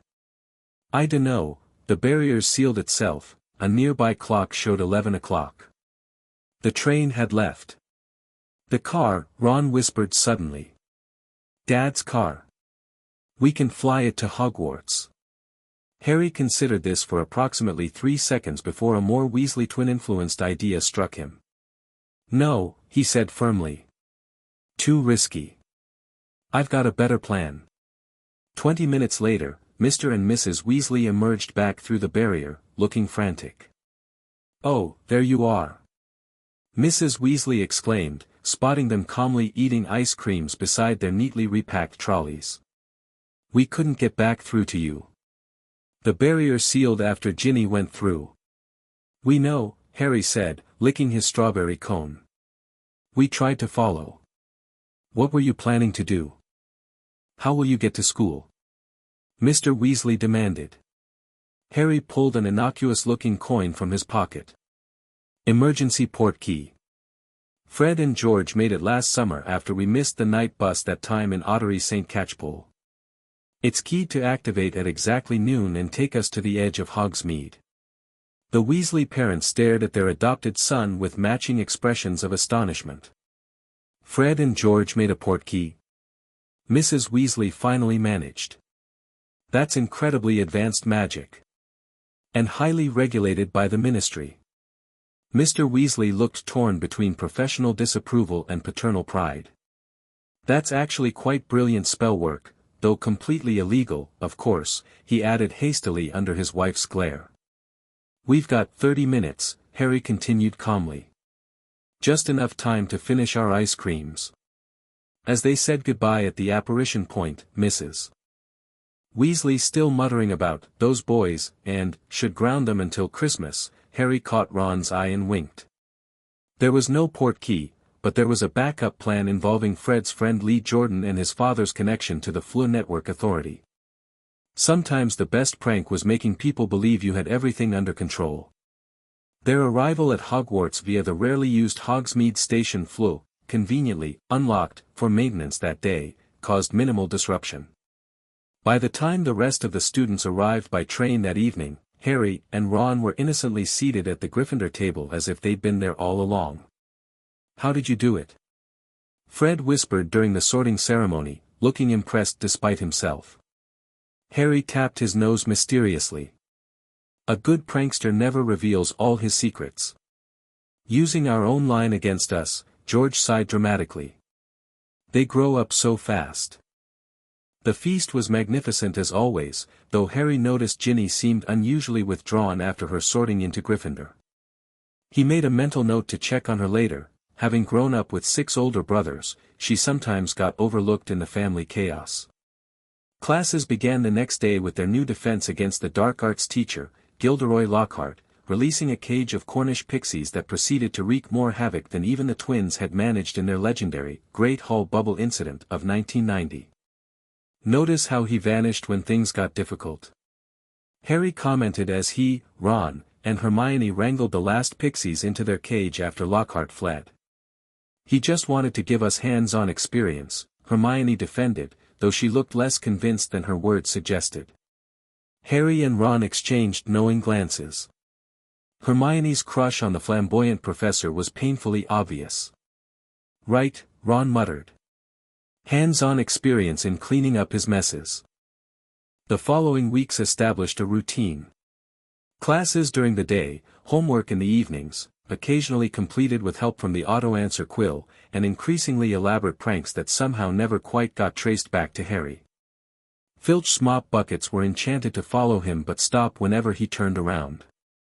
The Slytherin hourglasses that counted house points occasionally reversed flow for exactly 43 seconds.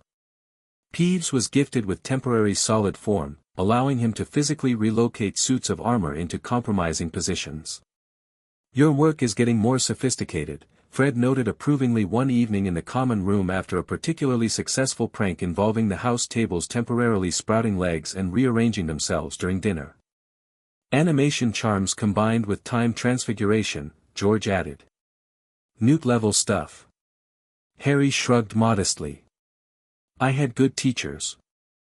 His growing reputation as both academic achiever and mysterious prankster created an interesting dynamic. Teachers watched him closely but could never quite catch him in the act. Students alternately admired and feared becoming his next target, though Harry maintained a strict code of pranking only those who deserved it, mainly Slytherins who bullied younger students, and Filch, who remained fair game by unanimous Hogwarts consensus. October arrived with howling winds and driving rain. Oliver Wood, Gryffindor's maniacally dedicated Quidditch captain, scheduled dawn practices that left Harry mud-splattered and exhausted but exhilarated. Flying had always felt natural to him. Fred claimed he'd been zooming around on a toy broomstick before he could properly walk. It was returning from one such practice, squelching along the deserted corridor in soaked Quidditch robes, that Harry first heard it, a voice, ice-cold and venomous. Rip, tear, kill. Harry froze, looking around wildly. The corridor was empty. So hungry, for so long. The voice was moving, seemingly inside the walls themselves. Without thinking, Harry sprinted after it, following as it slithered upward through the castle. Kill, time to kill.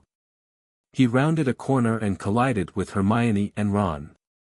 Harry! Hermione exclaimed. We were just coming to find you. What are you running from? Didn't you hear it? Harry panted. They looked at him blankly. That voice. It was talking about killing someone.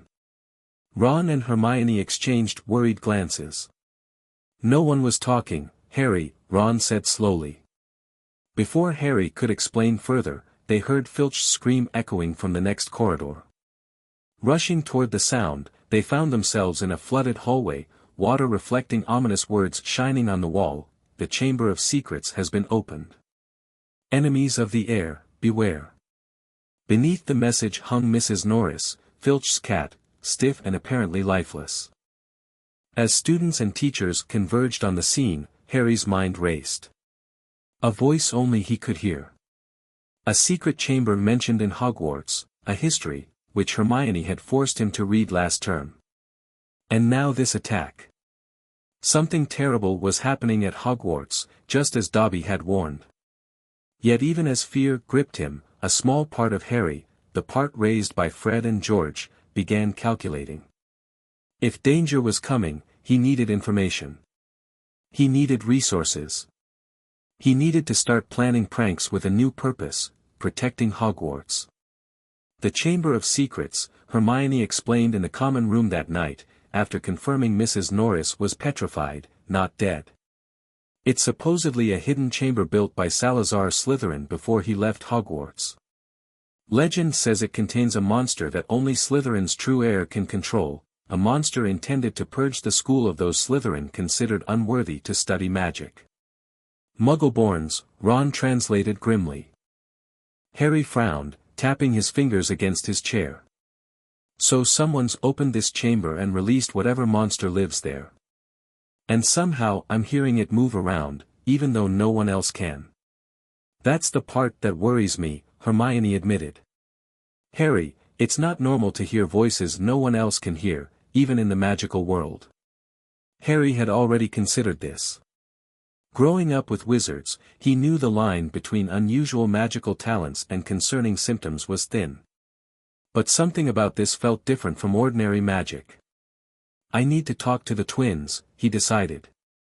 They know more about Hogwarts secrets than anyone except maybe Dumbledore. Fred and George, however, knew little about the chamber beyond standard rumors. They did, however, take Harry's voice hearing very seriously. If you're hearing something no one else can, Fred reasoned as they huddled in a secret passage behind a mirror on the 4th floor, it's either speaking directly into your mind, or you understand a language others don't, George finished. Harry considered this. It didn't feel like it was in my mind. It sounded like it was coming from the walls. The twins exchanged meaningful glances. What? Harry demanded. Well, Fred began carefully, there is one possibility. Parseltongue, George said. Snake language. It's incredibly rare. And generally associated with dark wizards, Fred added. Salazar Slytherin himself was famous for it. Harry felt cold. You think I'm hearing a snake? That the monster is some kind of snake? It would make sense, George acknowledged. If Slytherin left it there, it would likely be something only his heirs could control. How would we know if I'm a Parselmouth? Harry asked, the word unfamiliar on his tongue. Fred grinned suddenly. Well, we could just find you a snake and see if you can chat with it.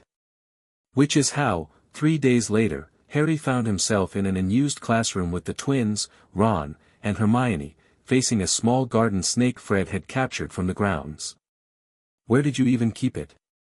Hermione demanded, watching the snake warily as it slithered across the desk. Percy's sock drawer, George replied casually. Thought it might loosen him up a bit. Focus, Harry muttered, staring intently at the snake.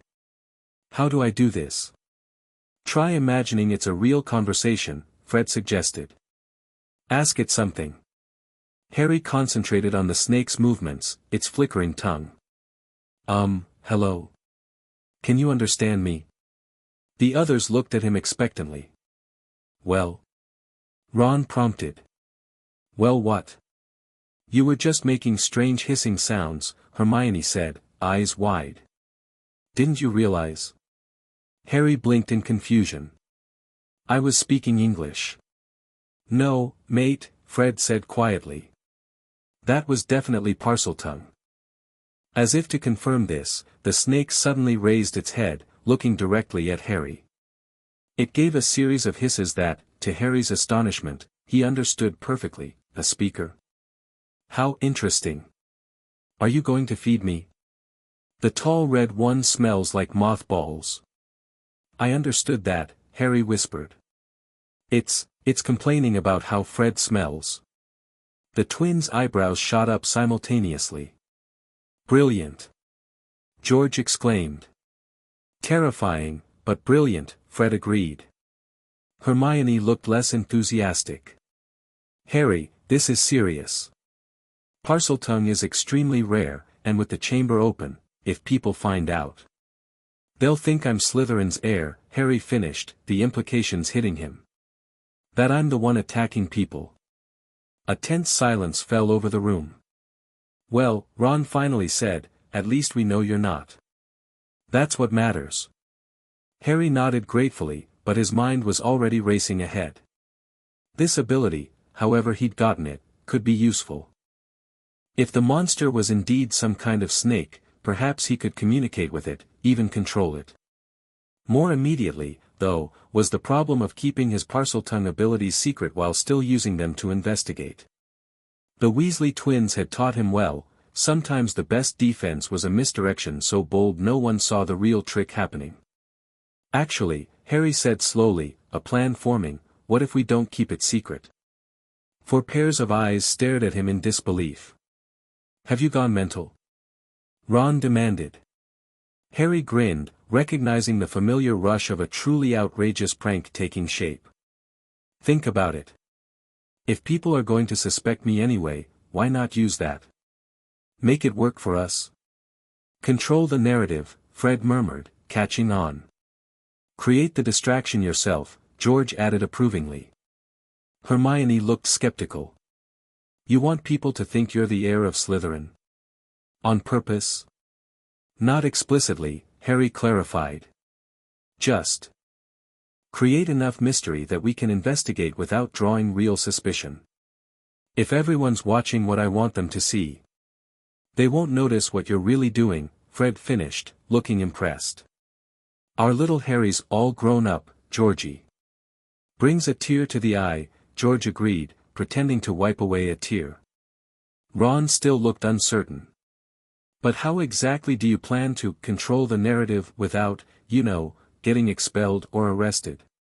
Harry's smile widened. Leave that to me.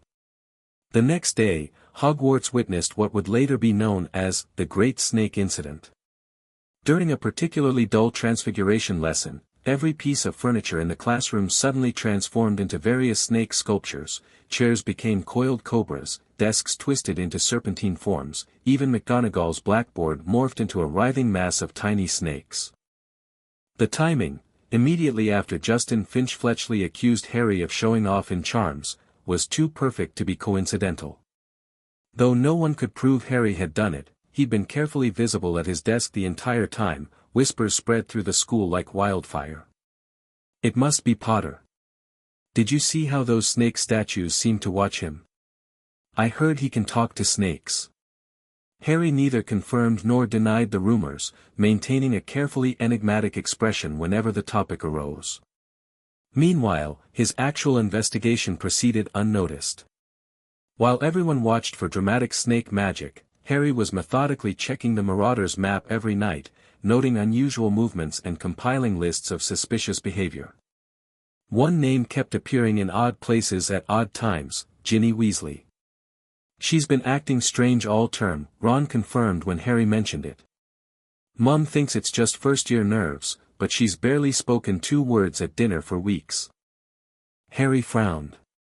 Growing up with Ginny, he knew she was naturally shy but never withdrawn. Something was wrong. Has she mentioned hearing voices? Or having memory gaps, he asked, thinking of the strange episodes he'd noticed, times when Ginny seemed to vanish from the map entirely for hours. No idea. She hardly talks to me anymore, Ron admitted. But she has been writing in that diary constantly. The one she found in her cauldron after Diagon Alley. A diary that hadn't been on their school list. A diary that appeared mysteriously in her possession right before strange events began happening. Harry's prankster instincts, finely tuned to recognize when something was off, began blaring warnings. I need to see that diary, he decided. Breaking into the girls' dormitory proved surprisingly easy with Fred and George's help. The founders never expected boys to be ingenious enough to overcome the sliding stairs, Fred explained as they demonstrated a hovering charm variant that bypassed the defensive enchantment. Finding the diary was harder, Ginny kept it with her constantly, but Harry finally spotted her leaving it behind during a Quidditch practice she'd come to watch. While Ron distracted his sister with questions about Wood's new training program, Harry slipped away and found the small black book tucked beneath her seat in the stands. He didn't dare take it, but he did examine it carefully. The name, T.M. Riddle, was barely visible on the back cover, and when Harry cautiously opened it, he found the pages completely blank despite seeing Ginny writing in it just days before. Most concerning of all was the feel of the diary, a subtle wrongness that reminded Harry of how Quirrell/Voldemort had felt the previous year. Living with wizards had taught Harry to trust his magical instincts, and every one of them was screaming that this diary was dangerous. He pulled out his wand and murmured a detection spell Bill had taught him last summer, one designed to reveal hidden enchantments. The diary briefly glowed with a sickly red aura before returning to normal. Found something? Harry jumped, nearly dropping the diary. George stood behind him, broom over his shoulder. Yeah, Harry said quietly. And it's not good. That evening, the twins, Ron, Harry, and Hermione held an emergency council in the Room of Requirement, a secret space Fred and George had discovered during their 3rd year that transformed itself to meet the user's needs. The diary's definitely magical, Harry explained. And not in a good way. It's connected to the chamber somehow, I'm sure of it. And Ginny's been writing in it all year, Ron added, looking pale. You don't think she's being possessed, do you? The possibility hung heavily in the air. If the diary contained some kind of enchantment, Hermione reasoned, then yes, it could be influencing her. Especially if she's emotionally vulnerable, first year at Hogwarts, feeling homesick. We need to get it away from her, Fred said firmly. Without letting her know we suspect anything, George added. If this diary is controlling her, it might make her do something desperate if threatened. And we need to find out who this T.M. Riddle is, Harry concluded. The name sounds familiar somehow. Hermione's eyes widened suddenly. Riddle, wait here. She dashed from the room, returning 10 minutes later with an enormous trophy. I remembered seeing this when polishing trophies for detention. Look. She pointed to a name engraved on a Special Services to the School award, Tom Marvolo Riddle. He was a student here 50 years ago, she explained breathlessly. And guess what else happened 50 years ago? The chamber was opened, Harry realized. You think Riddle was involved? Maybe he helped catch the person responsible, Hermione suggested. That would explain the award. But Harry wasn't convinced. The diary felt wrong in a way that reminded him too much of his confrontation with Voldemort. What if Riddle hadn't been a hero? What if he'd been the one controlling the monster? We need a plan, he said finally. 3 parts. First, get the diary away from Ginny without her noticing. Second, figure out what it does and who Riddle really was. Third, find the chamber before the monster attacks someone else. The twins grinned identical mischievous smiles. Sounds like we need, Fred began. A proper Weasley operation, George finished. For the first time since discovering the diary, Harry felt a surge of confidence. Between his Parseltongue, Hermione's research skills, and the twins' unparalleled knowledge of Hogwarts secrets, they had a real chance of stopping whatever evil had been unleashed. Operation Rescue Ginny began with a masterful distraction. The twins unleashed what they called their magnum opus, a cascading series of pranks that started with the Slytherin table emitting rainbow-colored smoke during breakfast and escalated to include singing armor, tap-dancing gargoyles, and Professor Snape's robes temporarily transfiguring into Gryffindor Quidditch gear. While the entire school was distracted by the spectacle, and the subsequent hunt for the perpetrators, Harry used his invisibility cloak to slip into the first-year girls' dormitory and replace Ginny's diary with an identical fake. The substitution was perfect, same size, same worn leather cover, same faded name on the back. The only difference was that this version had been specially created by Hermione to seem like an ordinary diary, recording whatever was written in it normally. The real diary, now safely in their possession, presented a new problem: how to examine it without falling victim to its influence. Dragonhide gloves, Fred suggested during their next secret meeting. They're resistant to most magic. And we should take turns, George added. No one person exposed for too long. Under these precautions, they began experimenting. Harry tried writing in the diary first, watching in fascination as his words disappeared and new ones formed in response. Hello. My name is Harry Potter. Hello, Harry Potter. My name is Tom Riddle.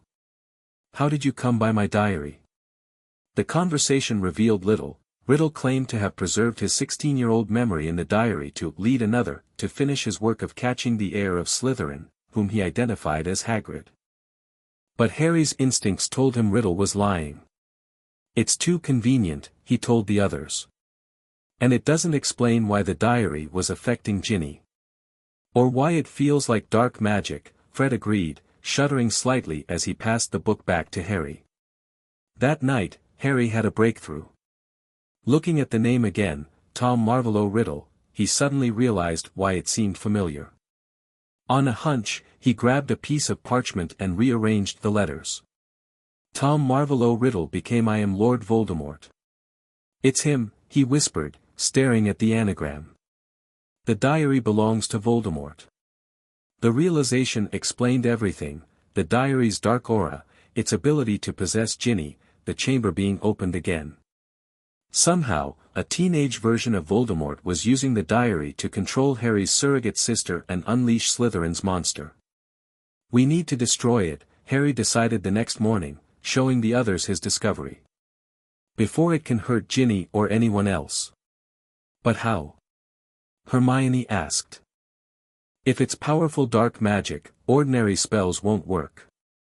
And we can't just tell the teachers," Ron added. "They'd want to know how we got it, and then Ginny would be in trouble." The twins exchanged thoughtful looks. "Fiend fire might work," Fred suggested. "It's supposed to destroy anything. But none of us can control it," George countered. "We'd burn down the castle." "Basilisk venom," Hermione said suddenly. "According to most Patendi poisons, it's one of the few substances that can destroy objects imbued with the darkest magic." "Great," Ron replied sarcastically. "We just need to find a basilisk and milk it for venom. Simple." But Harry had gone very still. "Basilisk," he repeated slowly. "A giant snake that kills with its gaze." "Hermione, could a basilisk petrify people instead of killing them, under certain circumstances?" Hermione's eyes widened. "If they didn't look directly at it, saw its reflection or through something else, then yes, theoretically they'd be petrified instead of killed. And spiders flee from it," Harry continued, remembering the strange exodus of spiders from the castle. "And I can hear it because I'm a Parselmouth." "The monster in the chamber is a basilisk," Fred whispered. "A 1,000-year-old basilisk," George added. "The pieces fit perfectly." Now they just needed to find the chamber's entrance before the basilisk claimed a victim, and figure out how to destroy the diary controlling Ginny. A new plan formed quickly. Fred and George would create a detailed map of the castle's plumbing system. Basilisks being serpents, they reasoned it must be using the pipes to move around. Ron would keep an eye on Ginny, making sure she didn't notice her diary had been swapped. Hermione would research basilisks and possible weapons against them. And Harry would listen for the voice, trying to track it to its source. For 2 days, they worked tirelessly. The twins' plumbing map revealed an intricate network of pipes converging beneath an out-of-order girl's bathroom, the same bathroom where Moaning Myrtle had died 50 years ago. That must be the entrance, Harry decided. We'll check it tomorrow. But that night, everything went wrong. New words appeared on the wall beside the first message: "Her skeleton will lie in the chamber forever." And Ginny Weasley was nowhere to be found. "We have to go now," Ron insisted, face pale with fear for his sister. "If we tell the teachers, they'll just evacuate the school. Ginny doesn't have that kind of time." They stood in Myrtle's bathroom, having slipped away during the chaos following the discovery of the new message. The twins looked uncharacteristically serious, all traces of their usual mischief gone. "Harry should go first," Fred said. "He's the only Parselmouth." "I'll go with him," Ron added immediately. "She's my sister." "We'll secure the entrance," George decided. "Make sure no one follows you down, or that nothing comes up. And create a backup exit strategy," Fred finished. Hermione handed Harry a small vial. "Rooster blood. Roosters are fatal to basilisks, their crow kills them instantly. I couldn't find a live rooster, but maybe the blood will help somehow." Harry nodded grimly, tucking the vial into his pocket alongside several of the twins' most useful inventions. "If we're not back in an hour, we'll bring the cavalry," Fred promised. "The whole bloody army," George agreed. Moaning Myrtle, eager to help once she learned they were hunting the creature that killed her, pointed them to the sink where she'd seen strange lights the night of her death. Harry examined it carefully, finding a tiny snake scratched on one of the copper taps. "Open up," he said, the words emerging as a hiss in Parseltongue. The sink began to move, sinking out of sight to reveal a large pipe wide enough for a person to slide into. Without hesitation, Harry lowered himself in and let go, sliding down what felt like an endless dark chute. Ron followed close behind. They landed in a damp tunnel lined with small animal bones. Lighting their wands, they moved forward cautiously until they reached an enormous shed snakeskin that confirmed their basilisk theory.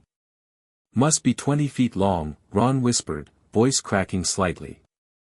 Beyond the skin lay a solid wall carved with 2 entwined serpents.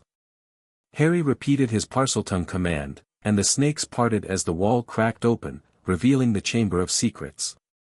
It was a long, dimly lit chamber flanked by towering stone pillars entwined with serpents. At the far end stood a colossal statue of Salazar Slytherin, and at its feet lay a small, black-robed figure with flaming red hair. "Ginny!" Harry and Ron sprinted forward, dropping to their knees beside her motionless form. "She won't wake," said a soft voice. A tall, black-haired boy was leaning against the nearest pillar, watching them. He was strangely blurred around the edges, as though viewed through a misted window. Tom Riddle, Harry identified him, rising to face the manifestation of the teenage Voldemort. "Well met, Harry Potter," Riddle replied smoothly. "I've been wanting to talk to you." "Let Ginny go," Harry demanded, acutely aware of Ron checking his sister's pulse beside him.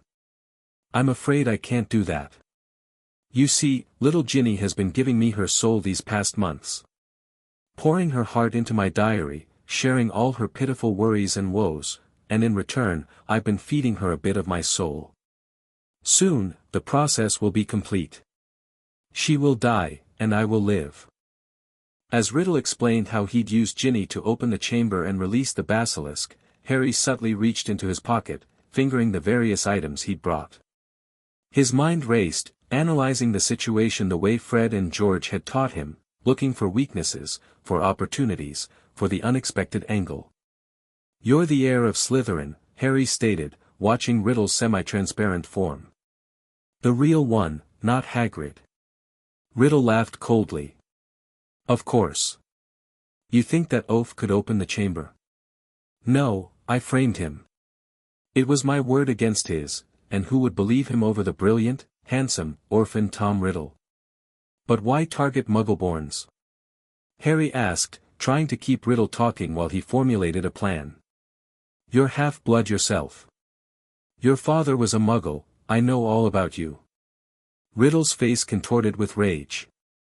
"My father abandoned me before I was born because my mother was a witch. I swore to purge his filthy Muggle name from my identity forever. I became Lord Voldemort, the greatest sorcerer in the world." "Albus Dumbledore is the greatest sorcerer in the world," Harry countered, noting how Riddle's form seemed to flicker with emotion.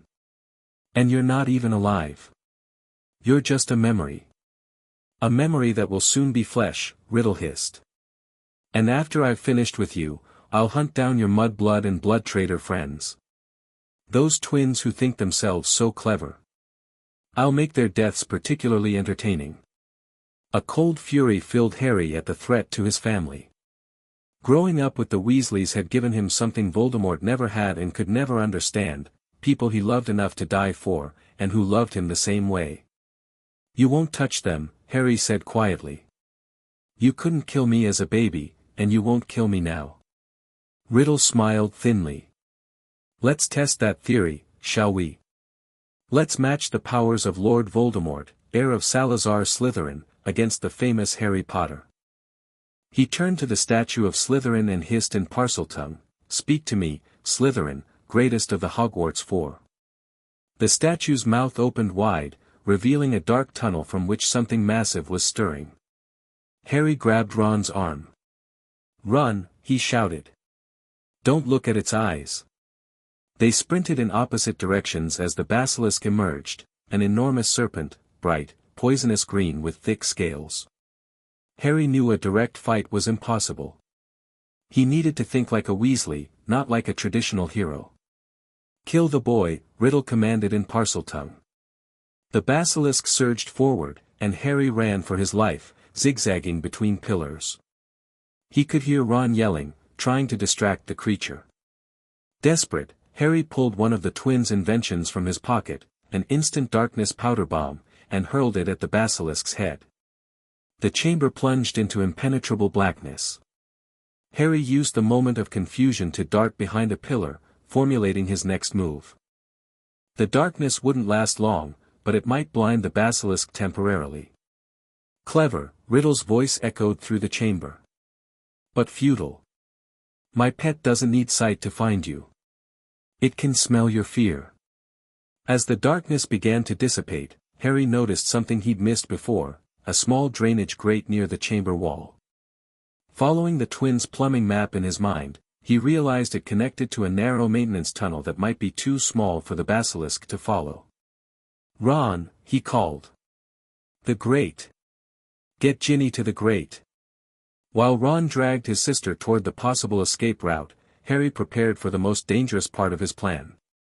He needed to get close to the diary, which Riddle had placed beside Ginny's unconscious form, while avoiding the basilisk now slithering toward him with deadly purpose. Pulling out the vial of rooster blood, Harry uncorked it and poured it over one of the twins' special fireworks, a creation they called Weasley's Wild Warblers, that mimicked bird calls when activated.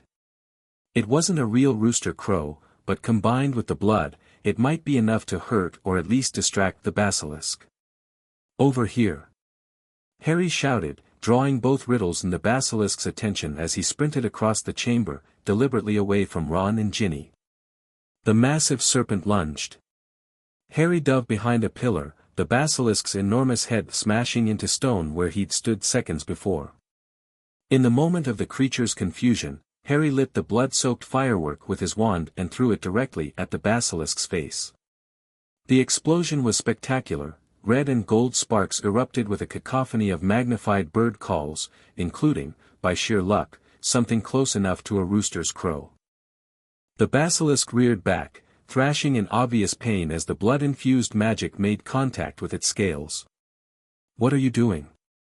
Riddle demanded, his semi-transparent form flickering with rage. "Stop!" Harry used the distraction to sprint toward the diary, now lying unprotected near the grate where Ron was trying to remove the cover.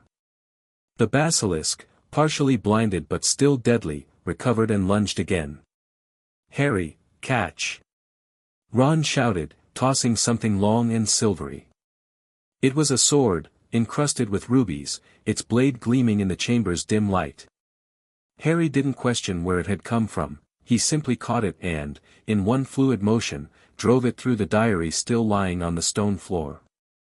Ink spurted from the pages like blood as Riddle screamed, a long, dreadful, piercing scream. His form twisted and contorted, growing brighter and more solid before suddenly shattering like glass. The basilisk, sensing its master's demise, thrashed wildly, its massive tail sweeping across the chamber. Harry ducked, but not quickly enough. The tail caught him across the chest, sending him flying into a pillar. Pain exploded through his body as he felt ribs crack from the impact. Dazed but determined, Harry gripped the sword and faced the enraged creature.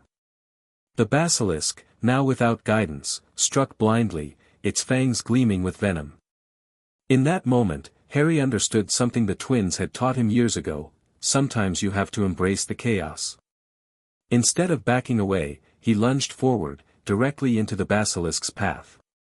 The massive serpent, expecting retreat, overshot its strike.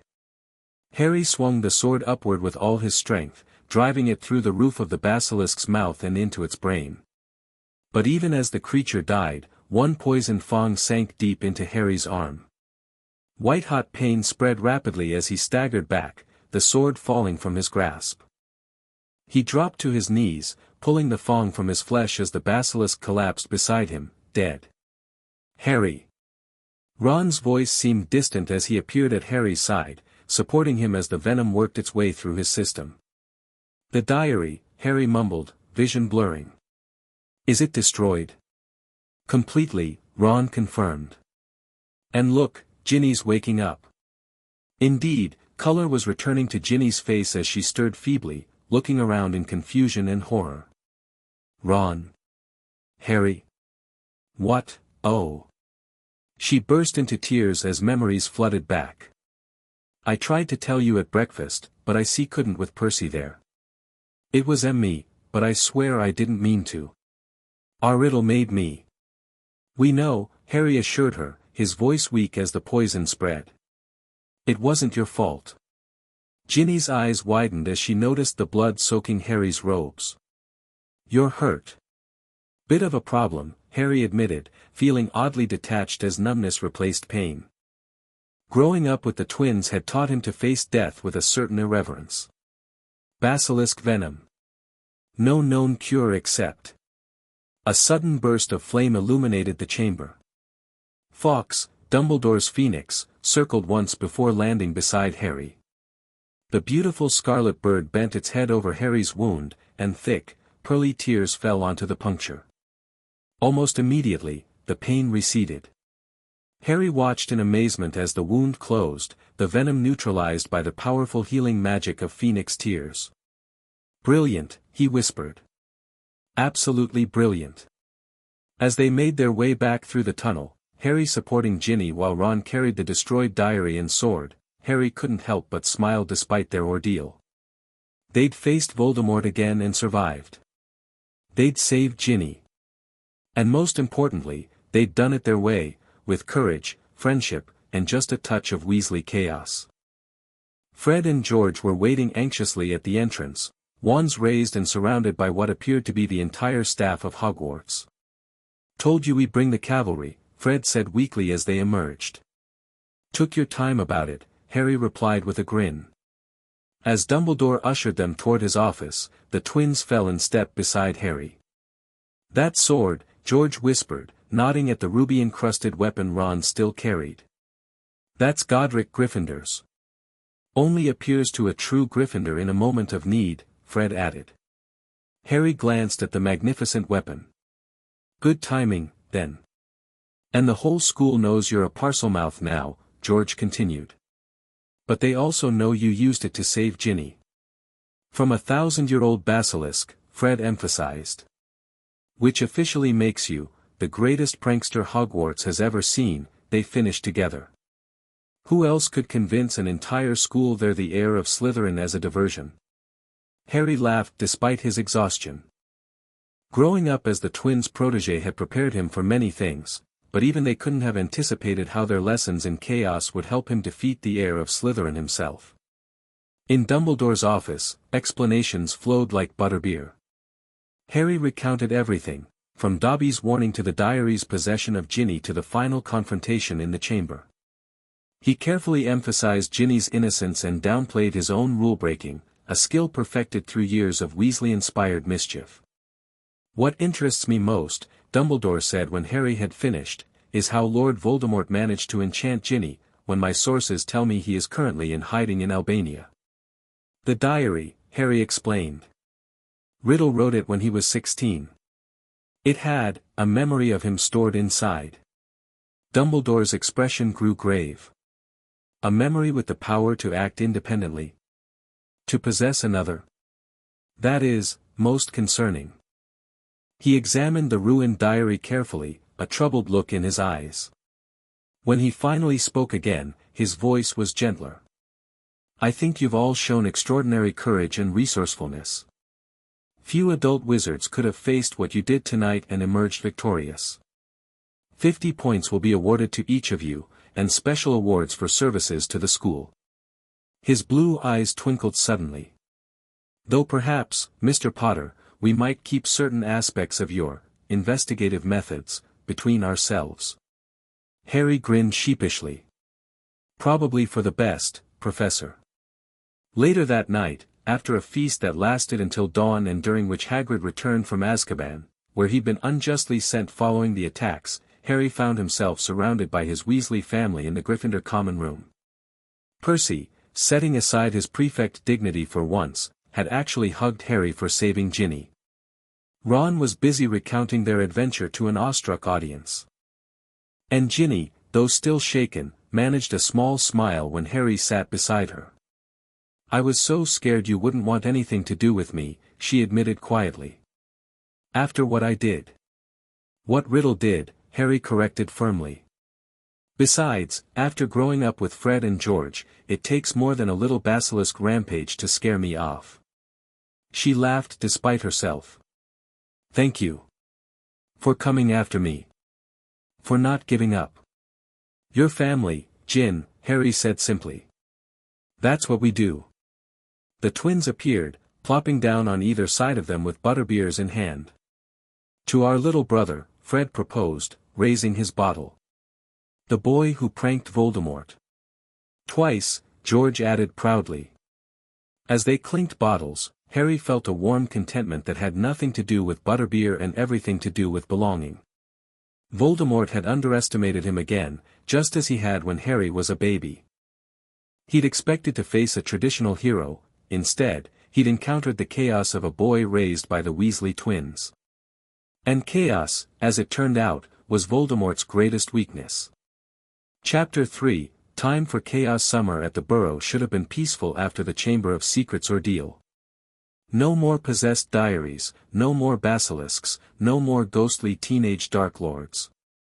Harry had expected lazy days developing pranks with the twins, playing Quidditch in the orchard, and avoiding Percy's lectures about cauldron bottom regulations.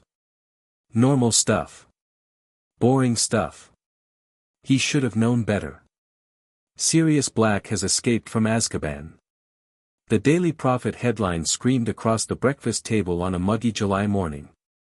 Mr. Weasley had already left for work, but everyone else froze mid-bite as Mrs. Weasley read the article aloud, her voice trembling slightly.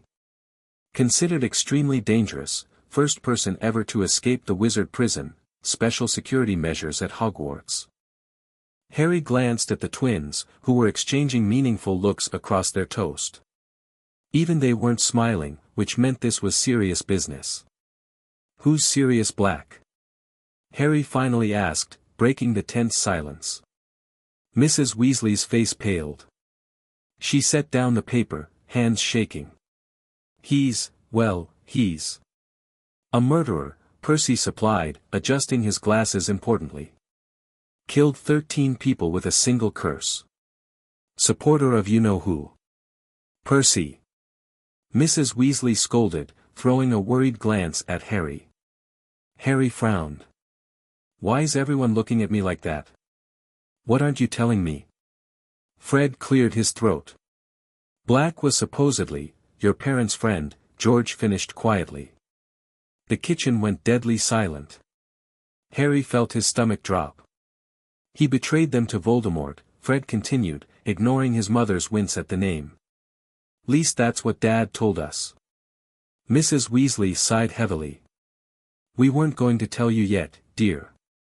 Not until when? Harry interrupted, anger flaring unexpectedly. Not until he finds me. Not until it's too late. He pushed back from the table, chair legs scraping loudly against the floor, and stormed outside. The summer air felt suddenly suffocating as he marched toward the orchard, mind racing. Another piece of his past, another secret kept from him. He'd lived with the Weasleys for almost his entire life, but sometimes it hit him all over again, these weren't his birth parents. And there were things about James and Lily Potter that even his adoptive family hesitated to tell him. It didn't take long for footsteps to approach behind him. Not Mrs. Weasley's worried shuffle or Ron's awkward stomp, but the perfectly synchronized steps of the twins. So, Fred said casually as they flanked him beneath an apple tree. Bit dramatic, that exit, George commented. Harry glared at them. Did you know? About Black?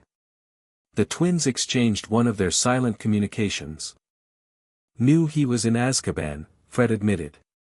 For something to do with your parents, George added. But not the details, Fred finished.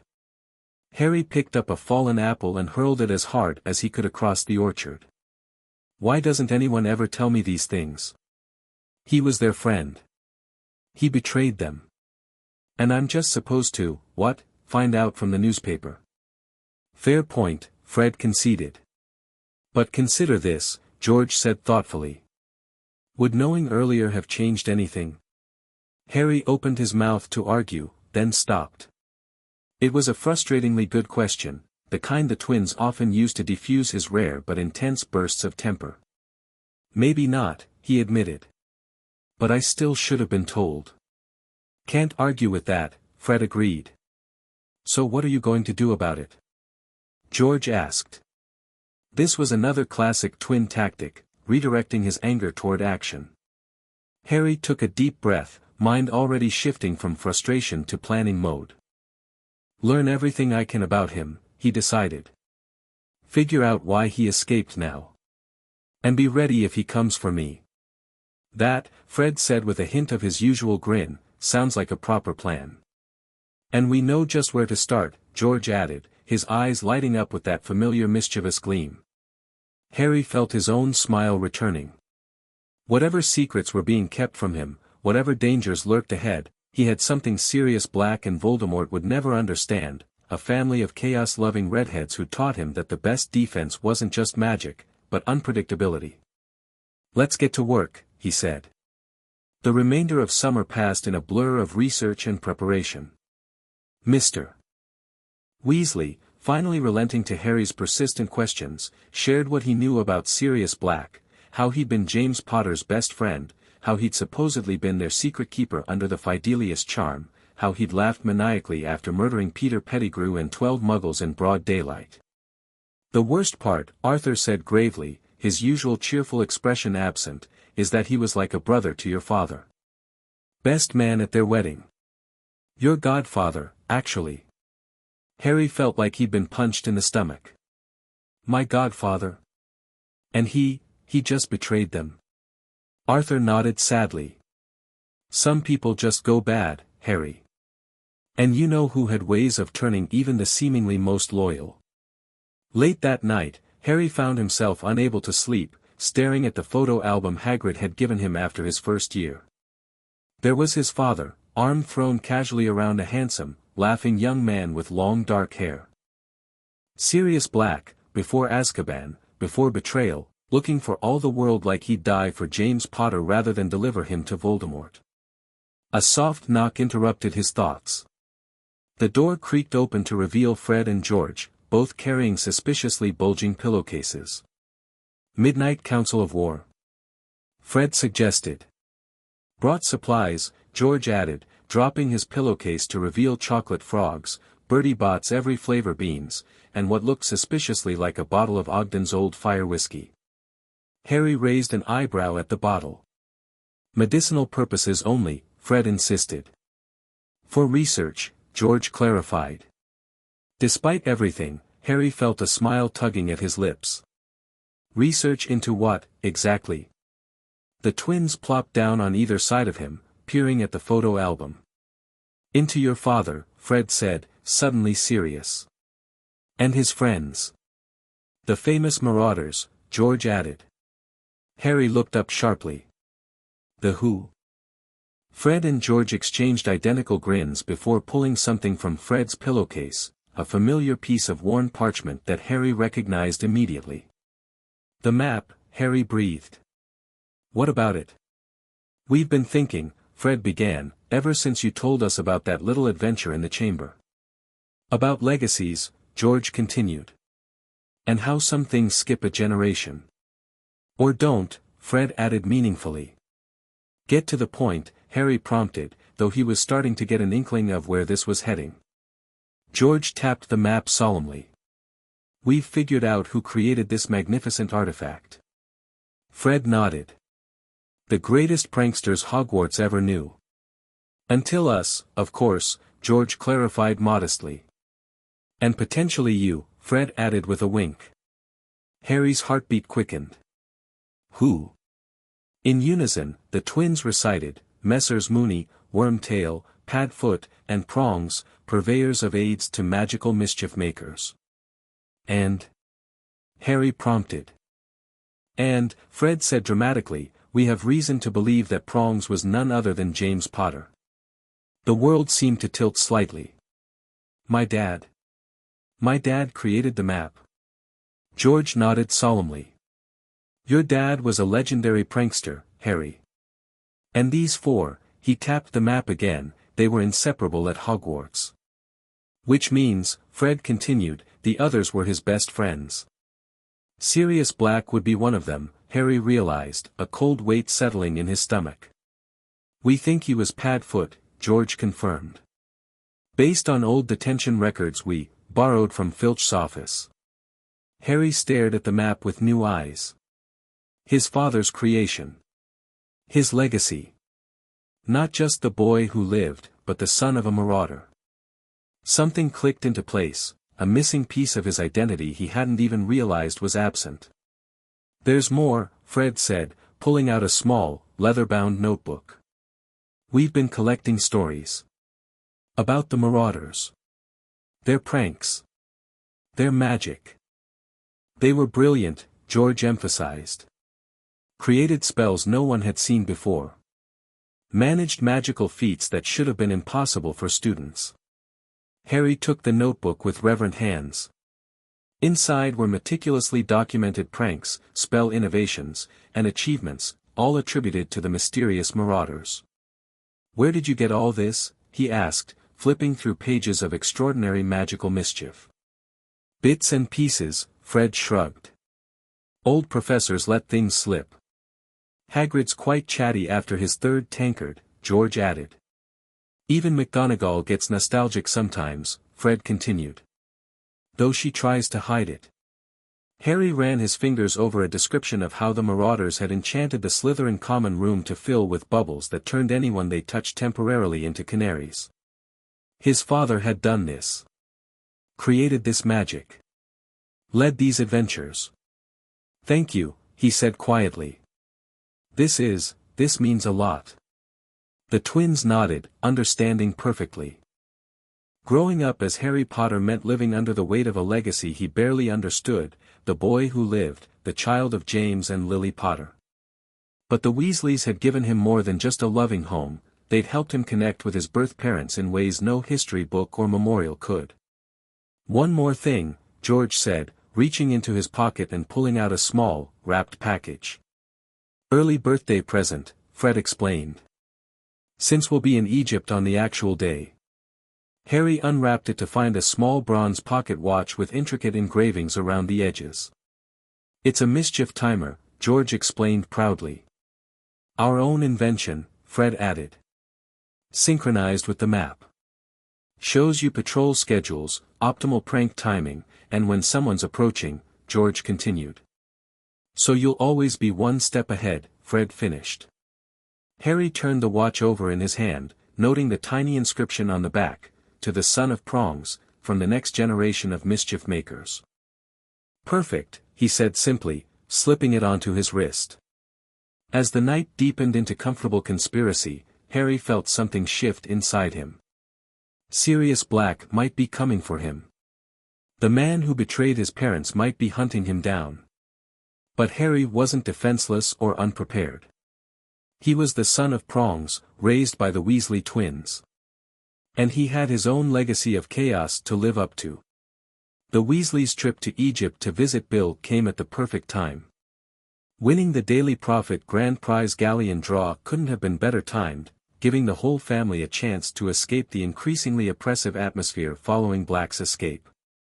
Harry threw himself into exploring ancient pyramids, deciphering hieroglyphic curses, and helping the twins test whether modern prank magic could activate ancient Egyptian trap spells. It could, as an unfortunate camel discovered. Their return to England a week before term started brought reality crashing back. The Ministry had posted Dementor guards around Hogwarts. Sirius Black had been spotted in the north of the country, heading toward Scotland. And Mr. Weasley, in an uncharacteristically serious moment, pulled Harry aside at King's Cross. "I need to tell you something before you leave," he said, glancing nervously at Mrs. Weasley, who was fussing over Ginny's trunk. "About Black?" Harry guessed. Arthur nodded gravely. "The Ministry doesn't want you to know this, but I think you deserve to. Black isn't just an escaped murderer. Harry, he's after you specifically." Harry kept his expression neutral, having suspected as much for weeks. "Because he betrayed my parents, and I survived." "How did you?" "Never mind." "Yes. The guards heard him talking in his sleep during the weeks before he escaped. He's at Hogwarts, he's at Hogwarts. The Ministry believes he's delusional enough to think that killing you might bring you-know-who back to power." Harry nodded calmly. "Thank you for telling me, Dad. Arthur's worried expression softened slightly at the term. After a moment's hesitation, he pulled Harry into a tight hug. Just promise me you'll be careful. No going looking for Black, no matter what you might hear. Let the adults handle this one. I promise, Harry said, fingers crossed behind his back, a childhood habit he'd never quite abandoned. He wasn't planning to hunt down Black. But if Black was coming for him anyway, Harry intended to be ready, with every trick the twins had taught him, every spell his father might have used, and a few innovations of his own. The train journey started peacefully enough. Harry, Ron, and Hermione found a compartment with only one occupant, a shabbily dressed man fast asleep against the window. Professor R.J. Lupin, Hermione identified, nodding toward his battered briefcase. How'd you know that? Ron asked, impressed despite himself. It's on his case, she replied, pointing to the peeling letters. Harry studied the sleeping professor with interest. Wonder what he teaches. Defense against the dark arts, obviously, said Hermione. It's the only vacancy. Hope he's up to it, Ron said doubtfully. Looks like one good hex would finish him off. But Harry wasn't so sure. There was something about the professor's face, prematurely lined though it was, that suggested hidden strength. And something oddly familiar, though Harry couldn't place it. Their speculation was interrupted when the train suddenly slowed, then stopped completely. The lamps went out, plunging them into darkness. What's going on? Ron's voice came from somewhere near the window. Ouch! That was my foot, Ron. Sorry, Hermione. Harry pulled out his wand. Lumos. The small light revealed Professor Lupin still asleep, Ron and Hermione frozen by the window, and a steadily increasing frost creeping up the glass. Harry's breath began fogging in front of him as the temperature plummeted.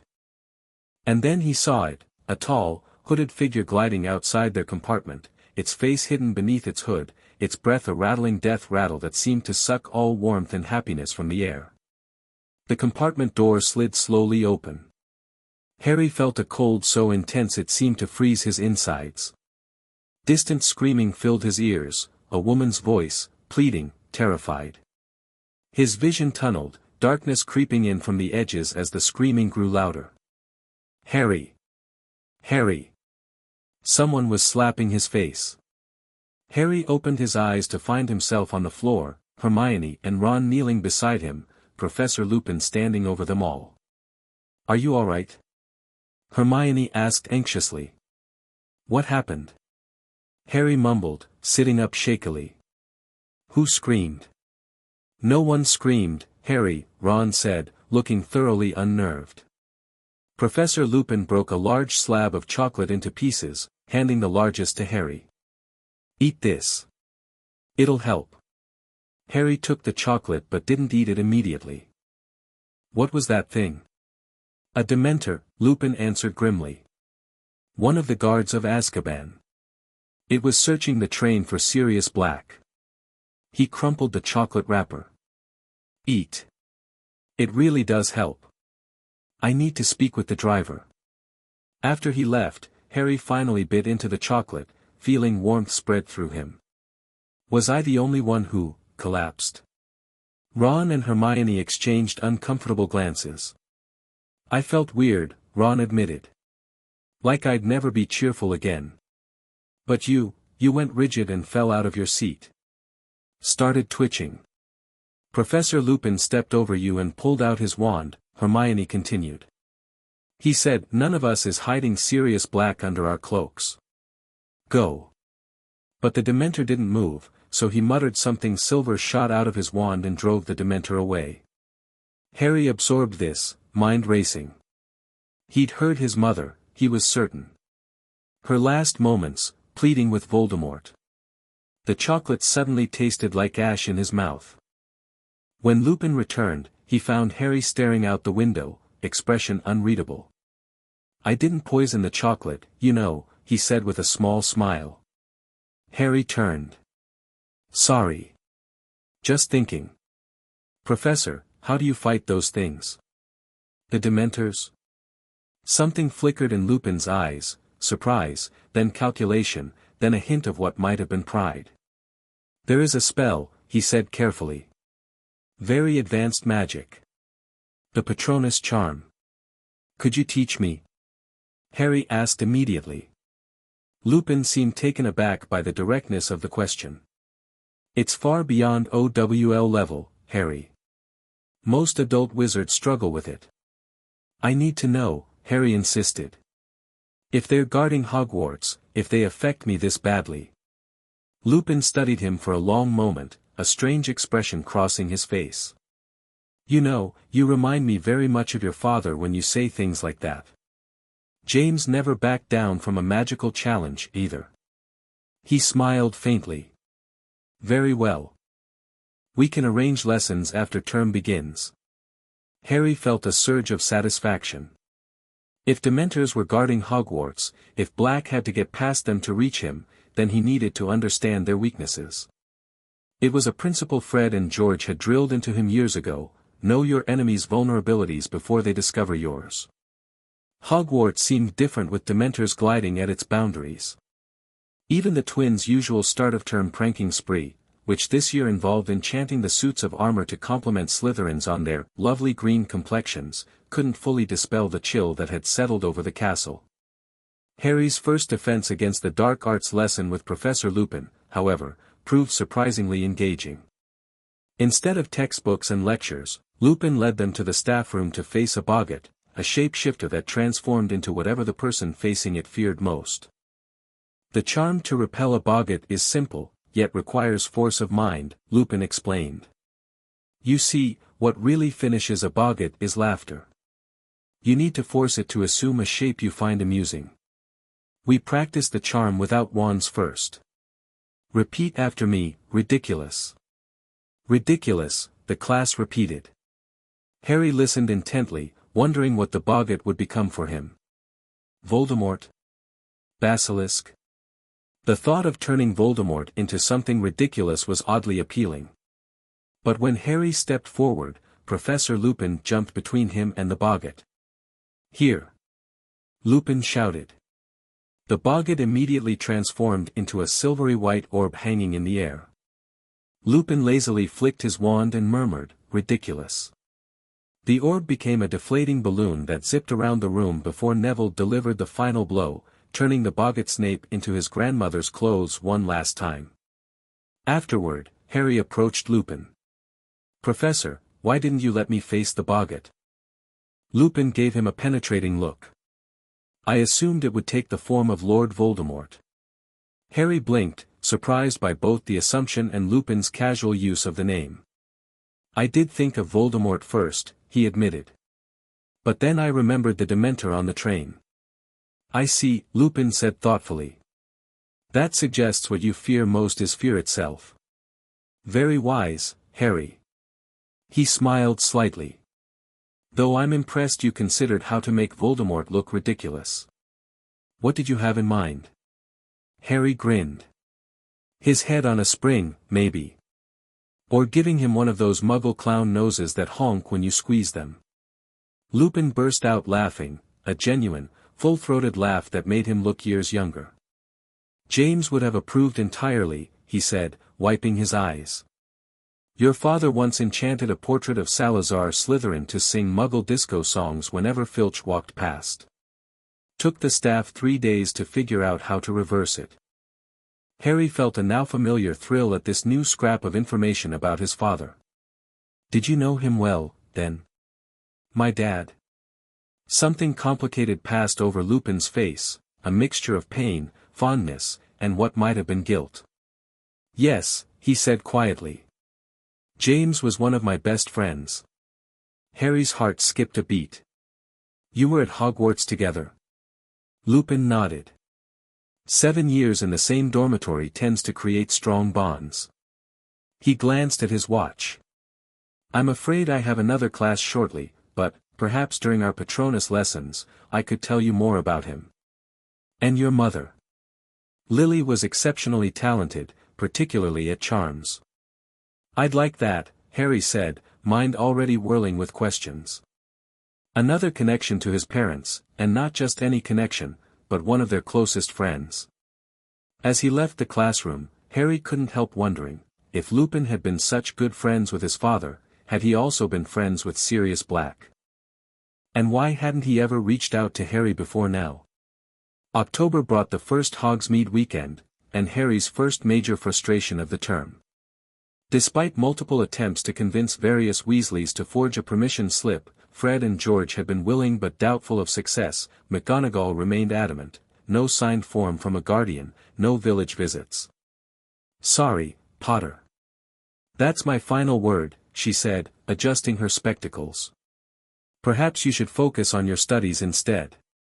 Harry trudged back to Gryffindor Tower, thoroughly dejected. He'd been looking forward to exploring Hogsmeade with Ron and Hermione, seeing Zonko's joke shop that the twins had raved about for years, and enjoying the freedom beyond Hogwarts' increasingly oppressive atmosphere. "Tough luck, mate," Ron commiserated that evening in the common room. "It's ridiculous," Hermione agreed, for once aligned with Ron. "It's not as if Sirius Black would be waiting in Honeydukes to murder you between the sugar quills and fizzing Whizbees." Harry snorted despite himself. "Actually, that's exactly the sort of thing Black might try, according to the Ministry." Fred and George, who had been huddled in a corner working on something that occasionally emitted purple sparks, suddenly appeared behind Harry's armchair. "Did we hear correctly?" Fred asked, draping an arm over the chair. "Our favorite junior prankster is being denied Hogsmeade privileges?" George continued, mirroring his twin on Harry's other side. Harry sighed. "McGonagall's orders. No signed form, no Hogsmeade." The twins exchanged identical mischievous grins. Harry, Fred tooted. "Have we taught you nothing?" "Rules are merely," George began. "Creative suggestions," Harry finished with a faint smile. "But McGonagall's watching me like a hawk these days. And with Black supposedly after me." "Ah, but that's precisely why you need to go," Fred said, lowering his voice conspiratorially. "Reconnoiter the territory. Establish escape routes. Know all the hidden passages," George added. "In case of emergency." Harry perked up. "You have a plan." "We always have a plan," they replied simultaneously. The next morning, as the rest of the third years lined up excitedly for their first Hogsmeade visit, Harry staged an appropriately dejected farewell to Ron and Hermione before trudging off toward the library. Once out of sight of the entrance hall, however, he ducked behind a statue of a one-eyed witch, pulled out the Marauder's map, and tapped it with his wand. "I solemnly swear that I am up to no good," he whispered. The familiar line spread across the parchment, revealing Filch pacing in his office, Mrs. Norris prowling the third floor, and, most importantly, the secret passage behind this very statue that led directly to Honeydukes' cellar. Harry grinned, remembering Fred and George's instructions. He tapped the statue with his wand and whispered, "Descendium." The hump on the witch's back opened just wide enough to admit a fairly thin person. Harry hoisted himself up and slid down a stone slide into the darkness below. Landing with a thump on cold earth, he lit his wand and began following the passageway, checking his mischief timer occasionally to ensure he stayed on schedule. An hour later, he emerged through a trapdoor into a cellar stacked with crates of sweets. Carefully navigating around boxes of fizzing Whizbees and barrels of Bertie Bott's every flavor beans, Harry slipped up the wooden stairs and into the crowded shop. It took less than a minute to spot Ron's flaming red hair towering over a display of blood-flavored lollipops. "Fancy meeting you here," Harry said casually, sidling up beside him. Ron nearly dropped the cockroach cluster he was examining. "Bloody hell. How did you, trade secret?" Harry winked. "Where's Hermione?" Looking at quills and scriven shafts, Ron replied, still gaping. "Seriously, Harry, how'd you get here? If McGonagall catches you." "She won't," Harry assured him confidently. "I've got it covered." The truth was, he'd left his invisibility cloak with Fred, who was currently pretending to be Harry in the library, complete with distinctive messy black hair, courtesy of a temporary glamour charm, and a pair of round glasses. George was stationed as lookout, ready to warn Harry through the enchanted watch if any teachers headed toward Hogsmeade. For the next few hours, Harry experienced the pure joy of freedom, exploring Zonko's joke shop, where he stocked up on Dum Bombs, Hiccup Sweets, and Frog Spawn soap, visiting the post office with its hundreds of color-coded owls, and finally settling in the 3 broomsticks for warming butterbeers.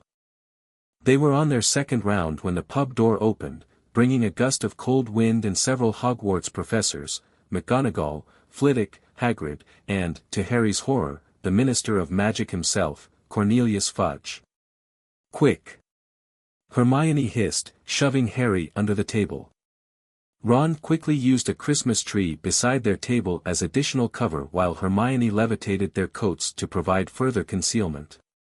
It wasn't a moment too soon, the teachers and Fudge settled at the very next table. "So, what brings you to this neck of the woods, Minister?" came Madame Rosmerta's voice. "Sirius Black, what else?" Fudge replied in a hushed tone. "The Dementors searched the whole village twice, but there's still no sign. Those Dementors are driving away my customers." Rosmerta complained. "It's bad for business." "They're necessary, my dear," McGonagall sighed. "Black is dangerous, very dangerous." "I still can't believe it," Rosmerta mused. "Sirius Black, of all people. I remember when he was a boy at Hogwarts. If you'd told me then what he'd become, I'd have said you'd had too much mead." "You don't know the half of it, Rosmerta," Fudge said darkly. "The worst he did isn't widely known." "Worse than killing all those poor people?" Rosmerta asked.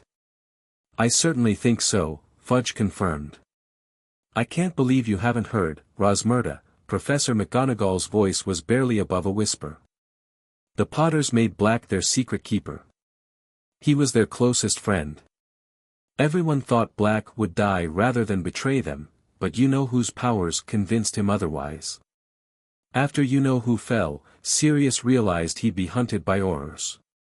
So he killed Peter Pettigrew and all those muggles. Filthy, stinkin' turncoat," Hagrid said, so loudly that half the bar went quiet. "Shoo!" McGonagall cautioned. "I met him," Hagrid continued, only slightly quieter. "Just before he took Harry from the ruins of the Potter's house. White and shaken, he was. And, you know what I did? I comforted the murderin' traitor." "Hagrid, please," Professor McGonagall urged. "Keep your voice down. How was I to know he was an upset Abu Lillian James? It was you-know-who he cared Abu. And then he says, 'Give Harry to me, Hagrid, I'm his godfather.' But I had me orders from Dumbledore, and I told Black no. And, you know what? He didn't argue. Just said, 'Take my motorbike, Hagrid. I won't need it anymore.' Should have known there was something fishy goin' on then. Loved that motorbike, he did. But the fact was, Black already knew he'd be on the run soon enough. But what I still don't understand," Madame Rosmerta said thoughtfully, "is why he's after Harry Potter now. After all this time." There was a moment of silence before Fudge spoke again. "They say he's been muttering in his sleep for months. He's at Hogwarts, he's at Hogwarts. Black is unhinged, Rosmerta, but he's also dangerous. I suspect he wants to finish what you-know-who started. The last remaining Potter. The boy who defeated his master. Revenge, pure and simple." Under the table, Harry sat frozen, fists clenched so tightly his nails dug into his palms. Nothing he'd heard was new information. Arthur had told him most of it before term started, but hearing it discussed so casually, so publicly, made it fresh and raw all over again. When the teachers finally left, Harry emerged from hiding, face pale but determined. "Harry?" Hermione ventured cautiously. "Are you all right?" Harry's expression was unnervingly calm. "I'm fine."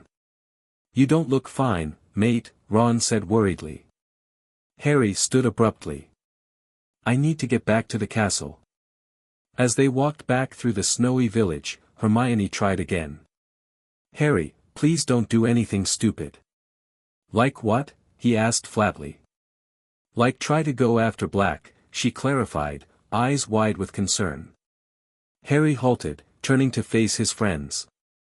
I'm not going to go looking for him, he said evenly. But I'm not going to hide, either. If Black wants to find me, let him try. I'll be ready. Ron and Hermione exchanged worried glances, clearly unconvinced by his controlled demeanor. What they didn't understand was that Harry wasn't planning anything rash or impulsive. Growing up with the twins had taught him that the best revenge wasn't hot-blooded confrontation but cold, calculated chaos. Sirius Black wanted to kill him? Fine. But Harry would make sure the traitor regretted ever escaping Azkaban in the first place. Christmas at Hogwarts brought an unexpected gift, a magnificent firebolt, the most advanced racing broom in the world. The note attached simply read, "To Harry, from a friend." His initial elation was quickly dampened when Hermione, suspicious of the anonymous sender, reported the broom to Professor McGonagall, who promptly confiscated it for testing. It could be from Sirius Black. Hermione defended herself as Ron berated her for what he considered an unforgivable betrayal. Jinx to throw Harry off mid-flight. Black couldn't just walk into Quality Quidditch Supplies and buy a firebolt. Ron countered. He's the most wanted wizard in Britain. Harry, surprisingly, remained calm throughout the argument. McGonagall's right to check it, he admitted, ignoring Ron's betrayed expression. But I'm still pretty sure it's safe. How can you know that? Hermione demanded. Harry smiled faintly. Because if I were trying to kill someone, I wouldn't spend thousands of galleons on a fancy broom. There are much cheaper ways to commit murder. The twins, overhearing this as they entered the common room, nodded approvingly. Sound reasoning, Fred commented. Economical approach to assassination, George agreed. We've taught you well. Hermione looked horrified, but Harry merely shrugged. Growing up with the Weasley twins meant developing a somewhat morbid sense of humor, a useful coping mechanism when facing repeated attempts on your life. January brought not only the return of Harry's firebolt, declared jinx-free by McGonagall, but also the start of his anti-Dementor lessons with Professor Lupin. These sessions quickly became the highlight of Harry's week, not just for the practical defense training but for the stories Lupin shared about James and Lily. Your father had a particular gift for transfiguration, Lupin told him one evening after a particularly grueling attempt at producing a Patronus. He could transform a desk into a pig by our 4th year, most students struggle with that even in 7th. Harry, exhausted from repeatedly facing a boggart Dementor but hungry for information, eagerly pressed for more. What about my mum? Lupin smiled fondly. Lily was brilliant at charms. And potions. She had an intuitive understanding of magical theory that most of us could only envy. She could look at a standard spell and immediately see 3 ways to improve it. Like what? Harry asked, fascinated. Well, there was this one charm we learned in 6th year, Aguamenti, the water conjuring spell. Most of us were satisfied just producing the water. Lily modified it to control temperature, pressure, even flavor. Lupin chuckled. Your father once asked her to make pumpkin juice come out of his wand during breakfast to impress some first years. She obliged, but secretly made it taste like pickle brine. His face when he took that first sip. Harry laughed, imagining the scene. They sound like they were fun. They were, Lupin confirmed, a shadow crossing his face. Your mother didn't approve of all our antics, mind you. She thought James and the rest of us were too reckless sometimes. Too prone to pranking for pranking's sake. Harry noted the hesitation. The rest of you? You mean Sirius Black? Lupin's expression shuddered slightly. Yes. And Peter Pettigrew. And myself. He sighed heavily. We called ourselves the Marauders. Harry feigned surprise, not wanting to reveal his prior knowledge of the name or the map. The Marauders? That sounds like a group of troublemakers. We were, Lupin admitted with a faint smile. Though nothing compared to certain red-headed twins currently attending Hogwarts. Harry grinned. Fred and George have a certain reputation. As do you, Lupin noted shrewdly. The staff room has some interesting theories about who's responsible for the recent rash of pranks. Professor Snape seems convinced it's you, following in your father's footsteps. Me? Harry affected an innocent expression perfected through years of practice. I'm just a model student, Professor. Lupin laughed outright. You sound exactly like James when McGonagall would question him about some mishap. That same wide-eyed innocence that didn't fool anyone for a second. Harry felt a warm glow of pride at the comparison. These lessons were giving him something precious, not just magical skills, but a connection to his parents that felt personal and real. As January melted into February, Harry's Patronus attempts grew stronger. What had started as formless wisps of silver mist began taking a more substantial shape, four-legged and swift, though still too indistinct to identify. That's excellent progress, Harry, Lupin encouraged after a particularly successful attempt. Few wizards twice your age could produce anything so corporeal. Harry, breathing heavily but pleased, watched the silver form dissipate. What does it mean, the shape a Patronus takes? It generally reflects the caster in some way, Lupin explained. A manifestation of your inner self, or sometimes influenced by significant emotional connections. What's yours? Harry asked curiously. Lupin hesitated before answering. A wolf. Something about his tone made Harry look at him more carefully. There was tension in Lupin's shoulders, a wariness in his eyes that seemed out of place for such a simple question. That's cool, Harry said casually, pretending not to notice the professor's discomfort. I wonder what mine will be. We'll find out when you master the charm fully, Lupin replied, visibly relaxing. Now, I think that's enough for today. You're making remarkable progress, but it's important not to overextend yourself with such demanding magic. As Harry gathered his things to leave, a question that had been nagging at him for weeks finally worked its way out. Professor, why did you never visit me? Growing up, I mean. If you were such good friends with my parents. Lupin stilled, his back to Harry as he replaced the boggart in its case. When he turned, his face was a careful mask of composure, but his eyes held deep pain. There were complications, he said quietly. After your parents died and Black was imprisoned, I was in a dark place. And Dumbledore felt it best for you to grow up away from the wizarding world, away from the fame and expectations. But I didn't, Harry pointed out. I grew up with the Weasleys. A decision made several years after the initial placement, Lupin acknowledged. By which time, well, I had my reasons for keeping my distance, Harry. Not good ones, perhaps, but reasons nonetheless. He sighed heavily. I've regretted it many times over the years. Harry considered pushing further but recognized the closed expression on Lupin's face. Whatever Lupin's reasons, he wasn't ready to share them. Well, you're here now, Harry said finally. Better late than never, right? Lupin's smile was tinged with sadness. Indeed. And I'm grateful for the opportunity to know James and Lily's son. You're quite extraordinary in your own right, Harry.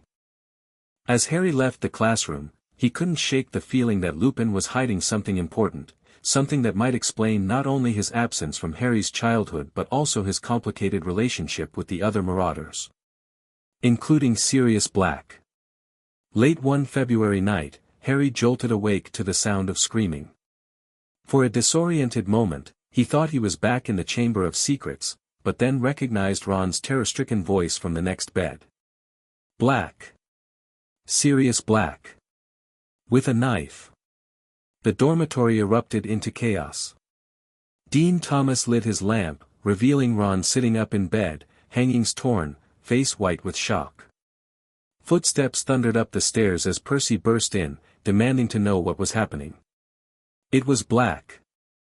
Ron insisted, pointing at the shredded curtains. Standing over me with a knife. Woke me up. Don't be ridiculous, Percy scoffed. You had a nightmare. I'm telling you, is everything all right? Professor McGonagall appeared in the doorway, lips thinned with displeasure. Mr. Weasley, explain this commotion. Ron repeated his story, growing more frustrated as skepticism mounted. Ask Sir Cadogan, he finally exclaimed, referring to the eccentric knight currently guarding Gryffindor Tower. He must have seen him leave. McGonagall, clearly humoring him, stepped out to question the portrait. To everyone's shock, Sir Cadogan cheerfully confirmed, certainly, good lady. Just let him in. Had the password, had the whole week's, in fact. Written down on a little paper. The common room fell silent. McGonagall turned slowly, her face pale. Which person, she asked with deadly calm, which abysmally foolish person wrote down this week's passwords and left them where anyone could find them? A trembling Neville Longbottom raised his hand.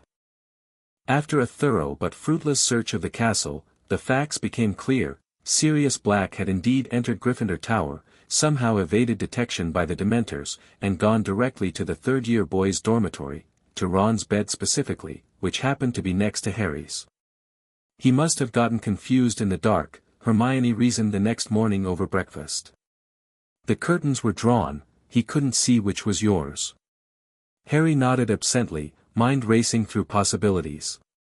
Black had gotten into the heavily guarded castle twice now, once during the Halloween feast, and now into Gryffindor Tower itself. He clearly knew secret passages not on any official blueprints. A horrible thought suddenly struck him. What if Black knew about the secret passages because he'd helped create the Marauders map?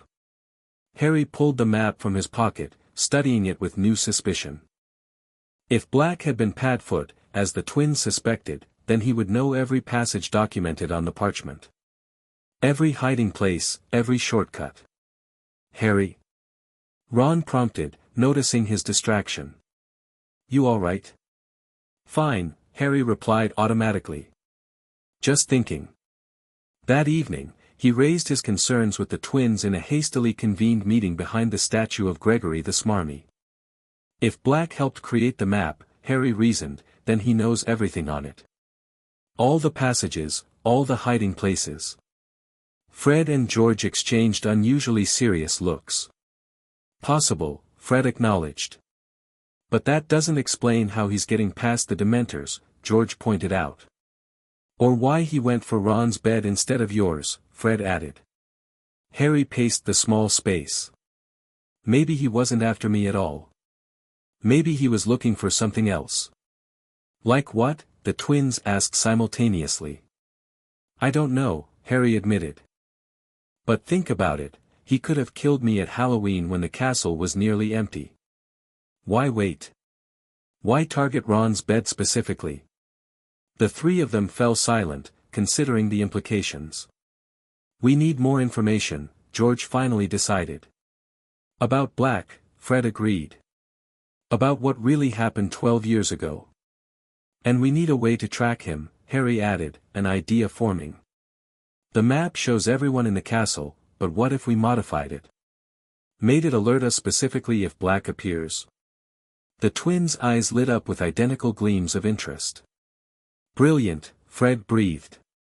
Ambitious, George qualified.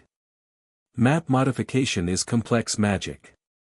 But not impossible, Fred countered.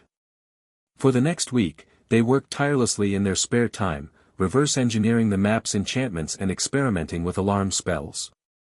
It was delicate, intricate work that required all their collective knowledge of magical theory, Harry's intuitive understanding of spell connections, inherited from Lily, perhaps, and the twins' practical experience with charm modification. Finally, they succeeded. The modified map would now vibrate and emit a soft blue glow whenever Sirius Black appeared within Hogwarts boundaries. Now we wait, Harry said, tucking the map into his pocket. And watch. But days passed with no sign of Black on the map. Security around the castle had been increased dramatically, teachers patrolling in pairs, statues and suits of armor enchanted to report suspicious activity, even Filch boarding up every tiny crack and mouse hole. Meanwhile, Harry continued his Patronus lessons with Lupin, making steady progress despite the emotional toll of repeatedly facing the Boggart Dementor. His silver Patronus was now clearly quadrupedal, though still not fully formed enough to identify the specific animal. It was during one such lesson, as Harry recovered from a particularly draining attempt, that he decided to probe further about the Marauders. "Professor," he began casually, "you mentioned before that you and my dad were part of a group called the Marauders. What kind of things did you do together?" Lupin, who had been putting away the Boggart, paused. "Oh, the usual teenage mischief. Nothing too dangerous." "Like what?" Harry pressed. "Pranks." A fond smile touched Lupin's lips. "Your father had a particular flair for transfiguration-based pranks. Once turned the entire Slytherin table's breakfast into rubber replicas just as they took their first bites." His smile faltered slightly. Sirius preferred more physical comedy. Tripping jinxes, sudden costume changes. Peter was our lookout, and I. You were the brains. Harry suggested when Lupin trailed off. Lupin chuckled. I suppose I was the voice of reason that was routinely ignored. Though I contributed my fair share of magical theory. Did you create spells? Invent things? Something flickered in Lupin's eyes, caution, perhaps. What makes you ask that? Harry shrugged with calculated nonchalance. Just curious. Fred and George invent stuff all the time. Seems like a marauder sort of thing to do. We did experiment, Lupin admitted after a moment's hesitation. Created a few useful charms for our activities. Harry took a chance. Like magical maps. Lupin froze, his wand halfway back to his pocket. Maps? Just hypothetically, Harry backpedaled smoothly. A map would be useful for nighttime wandering, right? Lupin studied him intently, eyes narrowed. Harry, is there something you want to tell me? For a brief, wild moment, Harry considered coming clean, showing Lupin the map, asking directly about Padfoot and Sirius Black, demanding the whole truth about his parents' betrayal. But instinct held him back. There was still too much Lupin wasn't saying, too many gaps in the story. No, sir, Harry replied innocently. Just curious about what my dad was like at my age. Lupin clearly didn't believe him but seemed unwilling to push the matter. Well, I think that's enough for today. You're making excellent progress with the Patronus. Another few sessions and you might manage a fully corporeal form. As Harry gathered his things to leave, Lupin added casually, by the way, Harry, if you ever happen to encounter any interesting magical artifacts from our school days, I'd appreciate if you'd bring them to me. Some of our creations were rather sophisticated and potentially dangerous if misused. The warning was clear. Lupin suspected Harry had the map. Of course, Professor, Harry agreed easily. If I find anything like that, you'll be the first to know. It was technically true, if not in the way Lupin intended. If the map revealed Sirius Black in the castle, Harry absolutely planned to tell Lupin, right after setting his own trap for the escaped murderer. March roared in like a lion, bringing howling winds and a critical Quidditch match against Ravenclaw. Harry's firebolt, finally returned by McGonagall, drew gasps of admiration from the crowd as he took to the air. The broom's handling was everything he'd dreamed, responsive to the lightest touch, accelerating from 0 to 150 in 10 seconds flat. Ravenclaw's seeker, the pretty Cho Chang, attempted to mark him closely, but the firebolt's superior speed gave Harry an unbeatable advantage. Despite a brief scare when 3 hooded Dementors appeared on the field, later revealed to be Malfoy and his cronies in disguise, whom Harry had instinctively blasted with a perfect corporeal Patronus before capturing the snitch, Gryffindor won handily. The victory celebration in the common room lasted well into the night. Fred and George disappeared to Hogsmeade via the One-Eyed Witch passage and returned with armfuls of Honeyduke sweets and bottles of butterbeer. Even Percy, unable to resist the infectious good mood, refrained from reporting their contraband. It was nearly 2 in the morning when Harry, unable to sleep despite the exhausting day, pulled out the Marauder's map for his nightly check. The castle was quiet, Filch patrolling the 4th floor, Dumbledore pacing in his study, a few prefects making their rounds. Then he saw it, a name moving slowly along a 3rd-floor corridor that made his blood freeze: Peter Pettigrew. Harry sat bolt upright, rubbing his eyes to make sure he wasn't hallucinating from fatigue. But the name remained, the tiny dot moving purposefully toward Gryffindor Tower. Peter Pettigrew. The man Sirius Black had supposedly murdered 12 years ago along with a dozen muggles. The 4th Marauder. Alive and in the castle. Harry's mind raced. If Pettigrew was alive, then the story about Black killing him couldn't be true. Which meant, what? That Black was innocent. That Pettigrew had faked his death. That the entire narrative about his parents' betrayal might be wrong. Without stopping to think, Harry grabbed his invisibility cloak and the map, slipping silently from the dormitory. If Pettigrew was heading toward Gryffindor Tower, Harry could intercept him near the portrait hole. Moving swiftly through deserted corridors, Harry kept his eyes fixed on the map, watching Pettigrew's dot change course suddenly, veering away from Gryffindor Tower toward a staircase leading down. Harry adjusted his route accordingly, cutting through a secret passage to head the mysterious figure off. He emerged behind a tapestry on the 2nd floor just as Pettigrew's dot approached on the map. Heart hammering, Harry pressed himself against the wall beneath his invisibility cloak, wand at the ready. But nothing appeared. The corridor remained empty even as the map clearly showed Pettigrew passing directly in front of Harry's position. Confused, Harry looked down, and spotted a rat scurrying along the baseboard. A rat with a peculiarly silver paw. Stupefy. Harry whispered, aiming carefully. The red beam hit the rat squarely, sending it tumbling forward in a rigid ball of fur. Heart racing, Harry scooped up the stunned creature, confirming what the map had told him: this was no ordinary rat. But what to do now? He couldn't go to the teachers without revealing the map and explaining why he was wandering the corridors at 2 in the morning. And if Pettigrew really had faked his death, if the official story about Sirius Black was wrong, then who could Harry trust with this discovery? The answer came to him immediately: Lupin.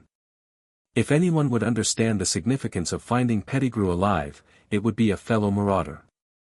Decision made, Harry tucked the unconscious rat into his pocket and headed for the Defense Against the Dark Arts professor's office, checking the map to ensure Lupin was there. Sure enough, the dot labeled Remus Lupin showed him still awake, moving around his private quarters adjacent to his classroom. Harry knocked urgently on the door, not bothering to remove his invisibility cloak until he heard Lupin call, "Who's there?" "It's Harry, Professor," he replied, pulling off the cloak. "I need to talk to you. It's important." The door opened to reveal Lupin in rumpled robes, looking exhausted and somewhat ill. "Harry? What are you doing out of bed at this hour?" His eyes narrowed at the invisibility cloak. "And where did you get, never mind. What's so urgent?" Harry took a deep breath. "I found Peter Pettigrew." Lupin went very still, all traces of fatigue vanishing from his face. "What did you say?" "Peter Pettigrew. He's alive." Harry reached into his pocket and carefully extracted the stunned rat. "It's him. He's an animagus." Lupin stared at the rat with an expression of mingled shock, disbelief, and dawning comprehension. "How did you?" He stopped, eyes fixing on the folded parchment visible in Harry's other pocket. "The map. You have the Marauder's map." It wasn't a question. Harry nodded. "Fred and George Weasley gave it to me at Christmas. It showed Pettigrew moving through the castle. I thought it was malfunctioning at first, but then I saw the rat and, inside," Lupin interrupted, pulling Harry into his office and shutting the door firmly. He took the rat from Harry's hands with extreme care, examining it closely, particularly the silver paw. "A replacement for the finger he cut off," he murmured, almost to himself. The largest bit of him they found. Then it is him. Harry pressed. Pettigrew is alive. But that would mean that the story about Sirius Black might not be entirely accurate, Lupin finished, his voice tight with controlled emotion. Yes. He placed the rat in a quickly conjured cage, casting additional immobilization charms for security. Then he turned to Harry, face grave. Harry, what I'm about to tell you. I should have told you weeks ago, but I feared. I wasn't certain. He took a steadying breath. Sirius Black was not your parents' secret keeper when they died. They switched to Peter at the last moment, believing Sirius was too obvious a choice. Nobody knew, not even Dumbledore. It was supposed to be the perfect bluff. Harry felt as though the floor had dropped out from under him. So Pettigrew betrayed them? Not Black. If Peter is alive and has been hiding all these years, it certainly suggests his guilt, Lupin said carefully. But we need to be absolutely sure before we act. How? Harry demanded, mind reeling with implications. How can we prove it? Lupin contemplated the caged rat. There's a spell that forces an animagus back into human form. I can perform it, but... He hesitated, clearly conflicted. Harry, this is extremely dangerous. If Pettigrew is indeed the traitor, he's a desperate man with nothing to lose. He's already faked his death once to escape justice. So we get backup, Harry reasoned, thinking quickly. But who? McGonagall? No, Lupin decided after a moment's thought. Too many questions about how we found him. Dumbledore is away at the Ministry until tomorrow. We need someone who already knows about the Marauders, about the animagus transformation. A wild, improbable idea struck Harry. What about Black himself? Lupin stared at him in shock. Serious? Harry, even if he is innocent of betraying your parents, he still escaped from Azkaban. He's still being hunted by Dementors. But he's been trying to get to Pettigrew, hasn't he? Harry pressed, the pieces suddenly fitting together. That's why he went to Ron's bed. Ron's been keeping Scabbers for years. Black wasn't after me at all. Lupin looked torn, hope and caution warring in his expression. It's possible, he admitted.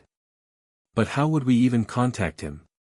Harry pulled out the Marauder's map, spreading it on Lupin's desk. We look for him. He's been getting into the castle somehow. The map shows everyone, remember? Lupin's eyes widened as he took in the familiar parchment, a complex mix of emotions crossing his face. I haven't seen this in Merlin, almost 20 years. He ran a finger reverently over the ink lines. We were so proud of this. Spent the better part of 3 years creating it. So you'll help me find Black? Harry pressed. Lupin hesitated, clearly struggling with his conscience. Harry, if I'm wrong about this, if Sirius really did kill those people, then we'll have both him and Pettigrew contained, Harry reasoned. But if Pettigrew's the real traitor, we need Black's testimony. It's the only way to get at the whole truth. After what felt like an eternity, Lupin nodded. Very well. But we do this carefully. First, we secure Pettigrew properly. Then we search for Sirius, if he's even in the castle. They spent the next hour setting up elaborate containment spells around the cage, including anti-transformation wards and escape prevention charms. Lupin, despite his haggard appearance, demonstrated impressive magical skill, layering protections with a precision Harry had rarely witnessed. Finally satisfied with their precautions, they turned to the map. Side by side, Harry and Lupin scanned the parchment, searching for any sign of Sirius Black within Hogwarts walls. There! Harry suddenly exclaimed, pointing to a remote corner of the grounds. By the Whomping Willow. Sure enough, a dot labeled Sirius Black was moving slowly around the base of the infamous tree. As they watched, it disappeared entirely from the map. The shrieking shack, Lupin breathed. Of course. The passage under the willow leads directly to it. We used it during school for. He stopped abruptly. For private reasons. Harry caught the hesitation but was too focused on their discovery to question it. How do we get past the willow without being pulverized? There's a knot on the trunk, Lupin explained. Press it, and the branches freeze temporarily. But Harry, I want to be absolutely clear, this is extraordinarily dangerous. If I'm wrong about Sirius. You're not, Harry said with more confidence than he felt. It's the only explanation that makes sense. Why would Pettigrew fake his death if he wasn't guilty? Why would he hide as a rat for 12 years? Lupin sighed heavily. I hope you're right. For all our sakes. Decision made, they prepared to leave, Lupin shrinking the caged Pettigrew to fit in his pocket, Harry securing the invisibility cloak and map. Just as they reached the door, however, Lupin swayed suddenly, grabbing the doorframe for support. Professor? Harry asked in concern. Are you all right? Lupin's face had gone alarmingly pale. I'm fine, he said, though he clearly wasn't. Just tired. Let's go quickly. They moved through the silent castle with heightened caution, Harry checking the map constantly for patrolling teachers or Filch. The grounds were deserted and eerily quiet under a cloudy night sky as they approached the Whomping Willow, its branches swaying menacingly even in the absence of wind. Wait here, Lupin instructed, conjuring a long stick. With practiced precision, he prodded a knot at the base of the trunk, causing the thrashing branches to freeze instantly. Quickly, he urged, leading Harry toward a gap in the roots. The passage is low, you'll need to crawl. The tunnel beyond was exactly as Lupin described, earthy, narrow, and forcing them to move on hands and knees. Harry lit his wand, casting long shadows as they progressed in tense silence. After what felt like an eternity, the passage began sloping upward. We're nearly there, Lupin whispered. Harry, let me go first. If anything happens. We go together, Harry insisted. The twins had taught him many things, but perhaps the most important was loyalty. You never left family to face danger alone. Lupin looked like he wanted to argue but merely nodded, a strange expression crossing his face, pride mixed with concern. Together, they emerged into a dilapidated room, dust-covered furniture lying broken and scattered as though attacked by something ferocious. The Shrieking Shack, Lupin confirmed quietly. Most haunted building in Britain, according to local legend. Though the screams people heard were never ghosts. Before Harry could ask what he meant, a creak sounded from upstairs. Both froze, wands raised. He's here, Lupin breathed. Remember, let me speak first.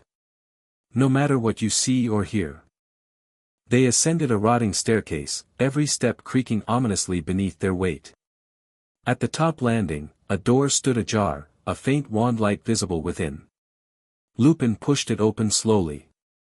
The man inside barely resembled the handsome youth from Harry's photo album. Sirius Black was gaunt to the point of emaciation, his skin waxy and stretched tight over pronounced bones.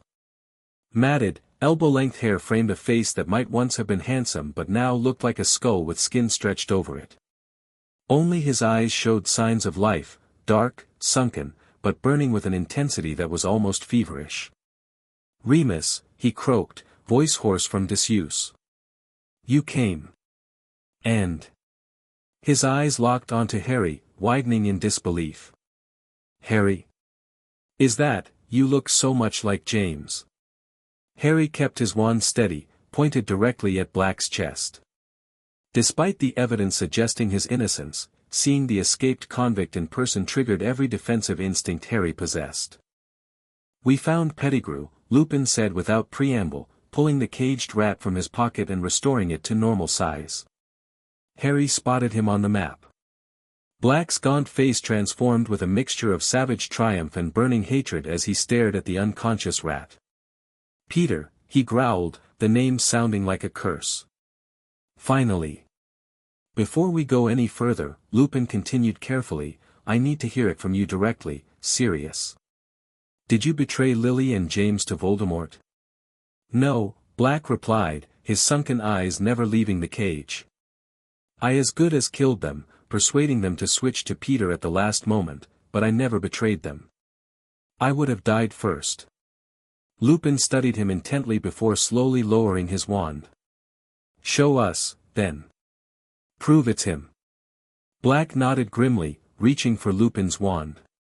Harry tensed, but Lupin handed it over without hesitation. With a flick and a muttered incantation, Black sent a blue-white light at the cage, passing through the bars to strike the rat directly. For a moment, nothing happened. Then the rat began to change, limbs elongating, fur receding, until a small, hunched man lay unconscious where the rat had been. His appearance was rodent-like even in human form, small, watery eyes, pointed nose, and thinning hair exposing a bald patch. Peter Pettigrew, Black confirmed, voice dripping with loathing. Very much alive, as you can see. Harry stared in shock. Despite everything, some part of him hadn't truly believed it until this moment. The reality of Pettigrew's existence meant that everything he'd been told about his parents' betrayal, everything the wizarding world believed, was wrong. We need to wake him, Lupin decided. Get the full confession. Oh, I'll wake him, Black snarled, raising the wand again. Serious, Lupin cautioned, placing a restraining hand on his arm. We need him alive and able to speak. Black's face contorted with frustrated rage, but he nodded stiffly. Lupin took back his wand, casting a careful renervate at the cage. Pettigrew stirred, blinking groggily. When his eyes focused and registered his surroundings, particularly Black's vengeful glare, he let out a terrified squeal and pressed himself against the far side of the cage. Hello, Peter, Lupin said pleasantly, though his voice held an edge Harry had never heard before. Long time no see. Remus, Pettigrew squeaked. Sirius, my old friends. His eyes darted frantically between them, then fixed on Harry with desperate hope. Harry. You look just like your father. James would have spared me. James would have understood. How dare you speak to Harry? Black roared. How dare you talk about James in front of him? I didn't mean to. Pettigrew wailed. The Dark Lord, you have no idea the weapons he possesses, he would have killed me. Then you should have died. Black thundered. Died rather than betray your friends, as we would have done for you. Harry watched the exchange with growing clarity. The pieces were fitting together. Black's escape from Azkaban after seeing Pettigrew's picture in the Daily Prophet, recognizing the rat even in his animagus form, his break-ins targeting Ron's rat rather than Harry himself. You sold my parents to Voldemort, Harry said quietly, speaking for the first time since entering the room. His voice cut through the shouting, causing both men to fall silent. You were their friend, and you gave them to Voldemort. Pettigrew trembled, tears streaming down his pallid face. I didn't mean to, he whimpered. He who must not be named forced me, don't lie. Black snarled. You were passing information for a year before James and Lily died. You became a spy because you were afraid, Lupin added, disgust evident in his voice. You always gravitated toward those who could protect you. James and Sirius in school, Voldemort when the war turned against us. As the full truth emerged through Pettigrew's pathetic denials and accidental admissions, Harry felt a cold fury unlike anything he'd experienced before. This sniveling, cowardly man had cost him his parents, condemned his godfather to 12 years in Azkaban, and altered the entire course of Harry's life. We should take him to the castle, Harry finally said, interrupting Pettigrew's increasingly desperate pleas. Turn him over to Dumbledore. Clear your name, he added, looking at Sirius. Black's expression softened as he regarded Harry. You believe me, then? I've seen enough, Harry replied simply.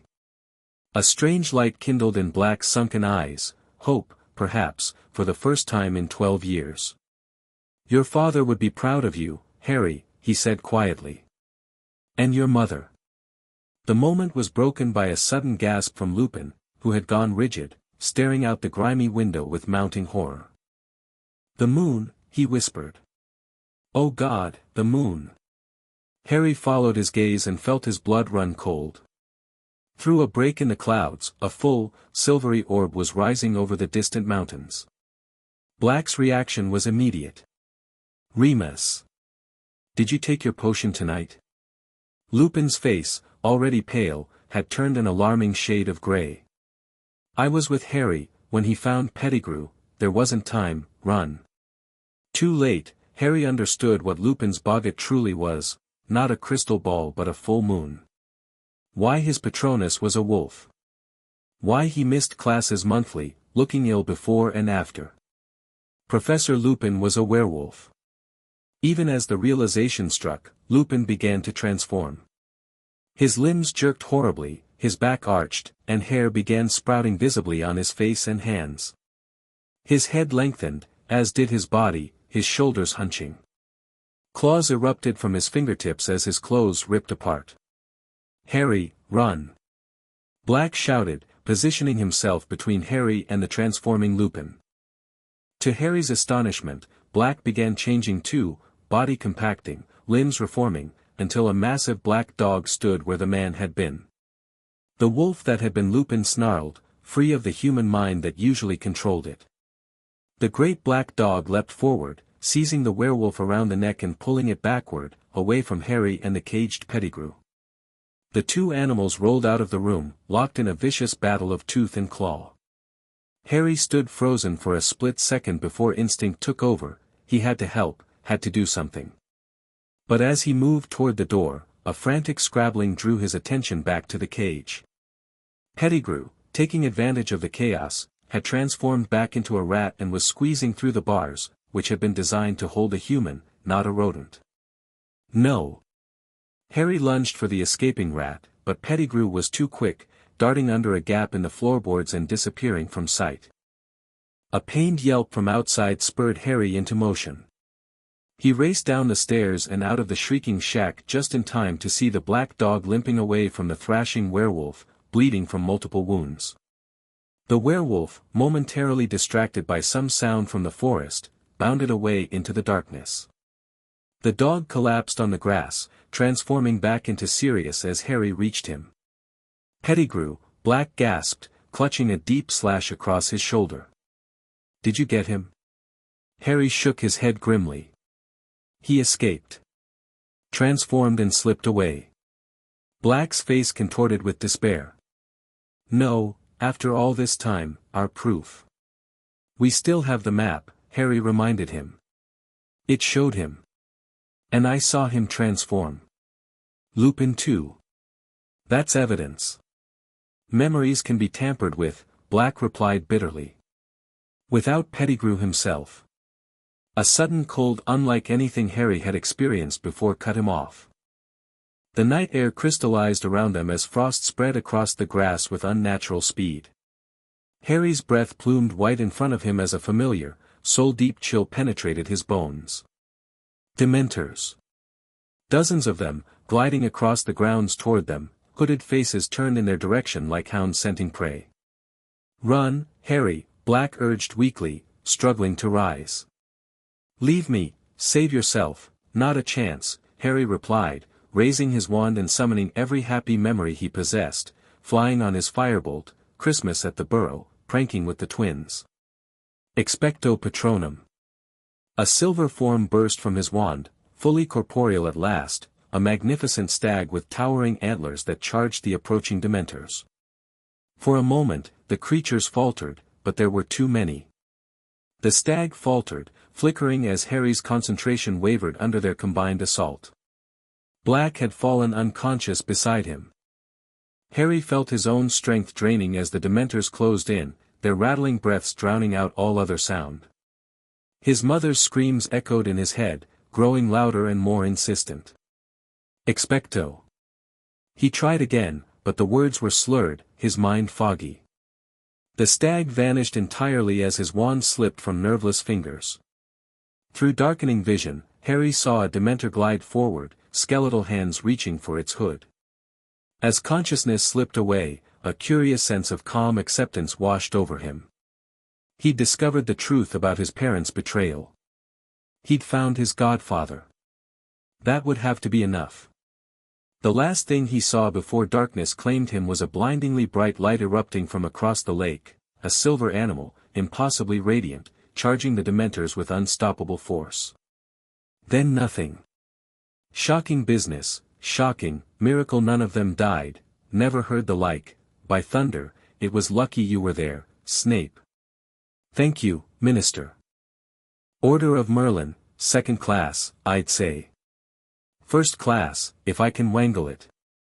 The voices penetrated Harry's consciousness slowly, as though traveling from a great distance. He kept his eyes closed, trying to organize his jumbled thoughts. He was in the hospital wing, the familiar scent of medicinal potions and clean sheets confirmed that much. But who was speaking? And what had happened after the Dementors? Thank you very much indeed, Minister. Nasty cut you've got there. Black's work, I suppose. As a matter of fact, it was Potter, Weasley, and Granger, Minister. No. Black had bewitched them, I saw it immediately.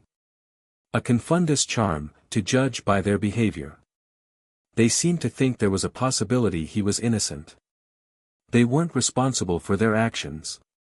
On the other hand, their interference might have permitted Black to escape. They obviously thought they were going to catch Black single-handed. They've got away with a great deal before now. Harry felt his blood boil at Snape's lies but forced himself to remain still, listening intently as the conversation continued. He gathered that Sirius had been captured and was being held in Professor Flitwick's office on the 7th floor, awaiting the Dementor's kiss. The kiss will be performed immediately. Snape was asking, voice thick with savage satisfaction. As soon as McNair returns with the Dementors. This whole Black affair has been highly embarrassing. I can't tell you how much I'm looking forward to informing the Daily Prophet that we've got him at last. I dare say they'll want to interview you, Snape, and once young Harry's back in his right mind, I expect he'll want to tell the Prophet exactly how you saved him. Harry had heard enough. He opened his eyes to find himself in a bed between Ron, leg heavily bandaged, and Hermione, pale but conscious. Dumbledore stood at the foot of Harry's bed, watching the Minister and Snape with an inscrutable expression. Harry! Hermione whispered urgently. You're awake. Harry nodded, mind racing. Sirius was innocent but about to receive the Dementor's kiss, a fate worse than death. Pettigrew had escaped. And no one except them knew the truth. Minister, Harry said firmly, sitting up despite the pounding in his head. Sirius Black is innocent. Fudge looked at him with patronizing concern. Harry, you're confused. You've been through a dreadful ordeal. Lie back down, I'm not confused, Harry insisted. Peter Pettigrew is alive.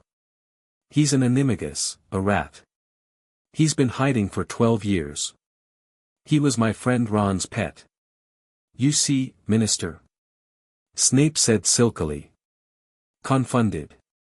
Black's done a very good job on them. We're not confounded. Harry shouted, startling everyone in the room. I saw Pettigrew. Professor Lupin saw him too. Ah, Snape said, lip curling. Professor Lupin. Currently deep in the Forbidden Forest, running with his fellow wolves. Hardly a reliable witness. Severus, Dumbledore warned quietly. Minister, please, Hermione tried, her voice trembling but determined. I know it sounds incredible, but we saw Pettigrew too. And Sirius is innocent, enough. Fudge bellowed, face purpling. I am not about to listen to the deranged ramblings of 3 confounded teenagers. Black is a convicted murderer, and the sentence will be carried out immediately. If I might speak with Harry and his friends alone. Dumbledore requested calmly. While Cornelius, you arranged the guard for Black's transfer to Azkaban. Fudge hesitated, then nodded curtly. Very well. Snape, come with me. The Dementors should be arriving shortly. As soon as they left, Dumbledore turned to the three students, his expression grave. "Professor," Harry began urgently, "we need to." Dumbledore held up a hand. "There is very little time," he said quietly. "But if you are prepared to help an innocent man, listen carefully." Hope flared in Harry's chest. Dumbledore believed them. "Sirius is locked in Professor Flitwick's office on the 7th floor. 13th window from the right of the West Tower. If all goes well, you will be able to save more than one innocent life tonight." His eyes twinkled suddenly. "3 turns should do it, Miss Granger. You know the law, you must not be seen." Hermione's eyes widened in understanding, her hand flying to her neck where a fine gold chain disappeared beneath her robes. "I am going to lock you in," Dumbledore continued, moving to the door. "It is," he consulted his watch, 5 minutes to midnight. 3 turns, remember. Good luck." The door closed behind him with a click. "What was all that about?" Ron asked, bewildered. "What are we supposed to do?" Hermione was already pulling a tiny, sparkling hourglass from beneath her robes. "Harry, come here, quickly." "What? I'll explain later." She threw the chain around his neck as well, turning the hourglass over 3 times. The hospital wing dissolved around them. Harry felt as though he was flying backward at impossible speed, blurred shapes and colors rushing past until suddenly, everything solidified again. They were standing in the deserted entrance hall, golden sunlight streaming through the open front doors. "Hermione, what?" "We've gone back in time," she whispered frantically. 3 hours. "It's a time-turner, McGonagall gave it to me at the start of term so I could attend multiple classes simultaneously." "But Harry, we can't be seen. If we run into our past selves, bad things happen to wizards who meddle with time," Harry finished, remembering an ominous warning from one of Bill's stories. "But Dumbledore said we could save more than one innocent life. He must mean Buckbeak as well as Sirius." Hermione's eyes lit up. "Of course. We can rescue Buckbeak and use him to help Sirius escape." "Brilliant." They raced across the grounds, careful to stay hidden until they reached Hagrid's hut. Peering through the trees, they could see their past selves already inside with Ron, visiting Buckbeak before his scheduled execution. "We need to wait until we've left with Ron, but before the execution committee arrives," Hermione whispered. "This is mental," Harry muttered, the reality of time travel still sinking in. Absolutely mental. But he had to admit it was exactly the kind of chaotic solution the twins would approve of. Breaking the laws of time to save a convicted murderer and a condemned hippogriff. Fred and George would be impressed beyond words. The next hour unfolded in a series of carefully timed maneuvers. They rescued Buckbeak while the executioner and ministry officials were distracted inside Hagrid's hut, led the creature into the Forbidden Forest, then waited anxiously as the evening's events played out, watching themselves enter the Whomping Willow, emerge later with Sirius, and face the werewolf Lupin and the swarm of Dementors. It was during the Dementor attack that Harry made a startling realization: the mysterious Patronus he'd seen across the lake hadn't come from an unknown savior. It had been his own future self. "I can do this," he murmured, stepping forward as his past self collapsed under the Dementor's assault. "I know I can, because I've already done it." With absolute certainty and focus, Harry raised his wand. Expecto Patronum. The silver stag erupted from his wand with unprecedented power, charging across the lake toward the Dementor surrounding his past self and Sirius. The creatures scattered before it like smoke in the wind, fleeing back toward their stations at the castle boundaries. "That was the most powerful Patronus I've ever seen," Hermione whispered in awe as the stag returned to Harry, inclining its antlered head before dissolving into mist. "And it's a stag." "Harry, your father, was an animagus too," Harry completed, a strange feeling of connectedness washing over him. "His form was a stag. Prongs." They watched as Snape appeared moments later, conjuring stretchers for their unconscious forms and Sirius before heading back to the castle. "Now for the rescue," Harry said grimly, mounting Buckbeak and pulling Hermione up behind him. 7th floor, 13th window from the right of the west tower. Buckbeak soared into the night, powerful wings carrying them up the castle walls to Flitwick's office window. Inside, they could see Sirius pacing his makeshift cell. "Stand back," Hermione called after unlocking the window with a quick alohomra. "We're going to break the glass." A reductor curse later, Sirius was climbing onto Buckbeak behind them, his gaunt face transformed by disbelieving joy. How? How?" he stammered as they landed on the castle's highest tower, safely out of sight. "Long story," Harry replied with a grin that would have made Fred and George proud. "Let's just say time was on our side." As Sirius prepared to leave with Buckbeak, he turned to Harry with emotion brimming in his sunken eyes. "Your parents would be so proud of you, Harry.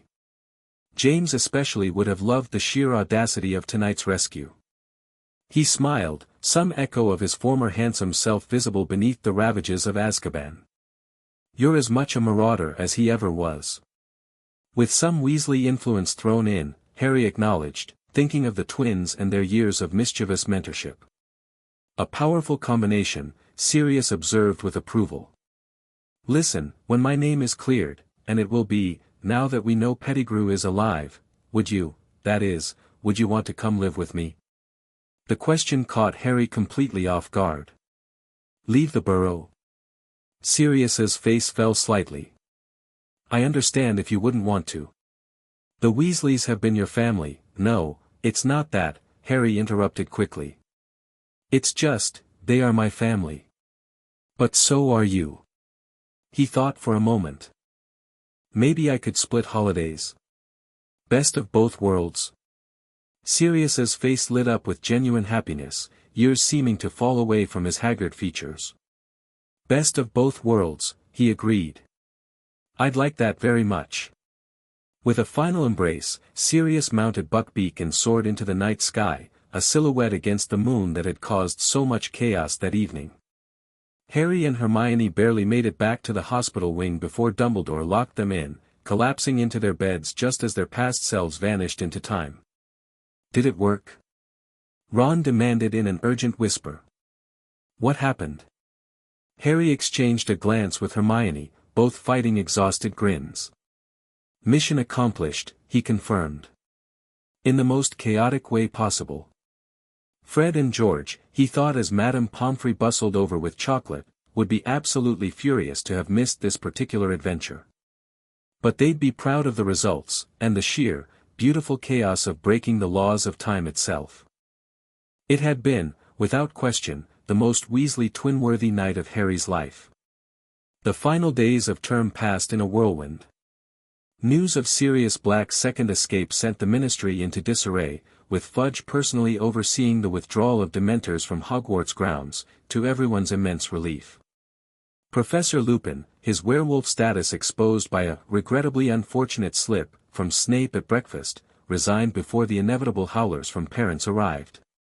Harry visited him as he packed, finding the shabby professor looking simultaneously exhausted and relieved. "I heard about Sirius's miraculous escape," Lupin commented with a knowing smile. "Remarkably fortunate timing." Harry grinned but said nothing. Some secrets were worth keeping. "I wanted to return this to you," Lupin continued, handing over the Marauder's map. "As the son of Prongs, it rightfully belongs to you anyway. I confiscated it from Snape's office after he borrowed it from you that night." Harry accepted the parchment reverently. "Thank you, Professor." "I'm not your professor anymore, Harry," Lupin reminded him gently. "Just Remus is fine. Or Moony, if you prefer. Will you keep in touch?" Harry asked, suddenly anxious about losing this connection to his parents so soon after finding it. "Maybe visit during holidays?" Lupin's expression softened. "I'd like that very much. And I suspect once Sirius establishes himself somewhere safe, he'll want the same." As the Hogwarts Express carried them home the next day, Harry felt a curious mix of emotions.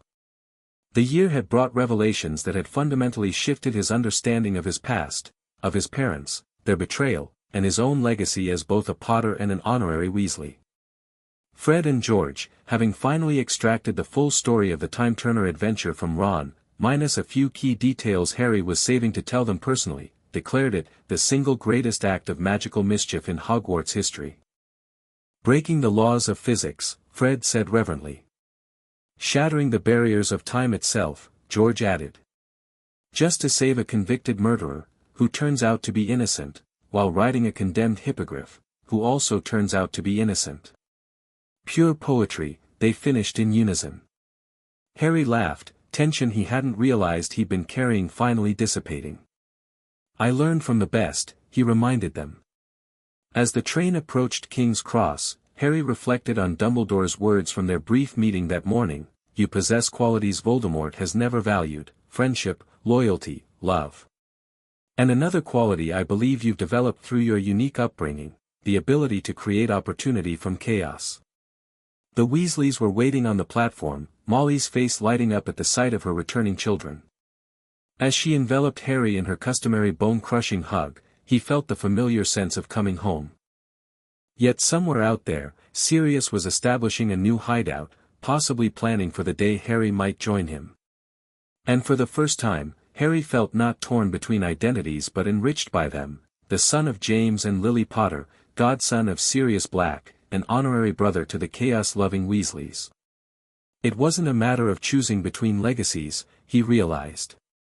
It was about weaving them together into something uniquely his own, something powerful enough to face whatever challenges lay ahead. Because if there was one thing Harry Potter had learned from his unconventional upbringing, it was that chaos, properly harnessed, could be the greatest weapon of all.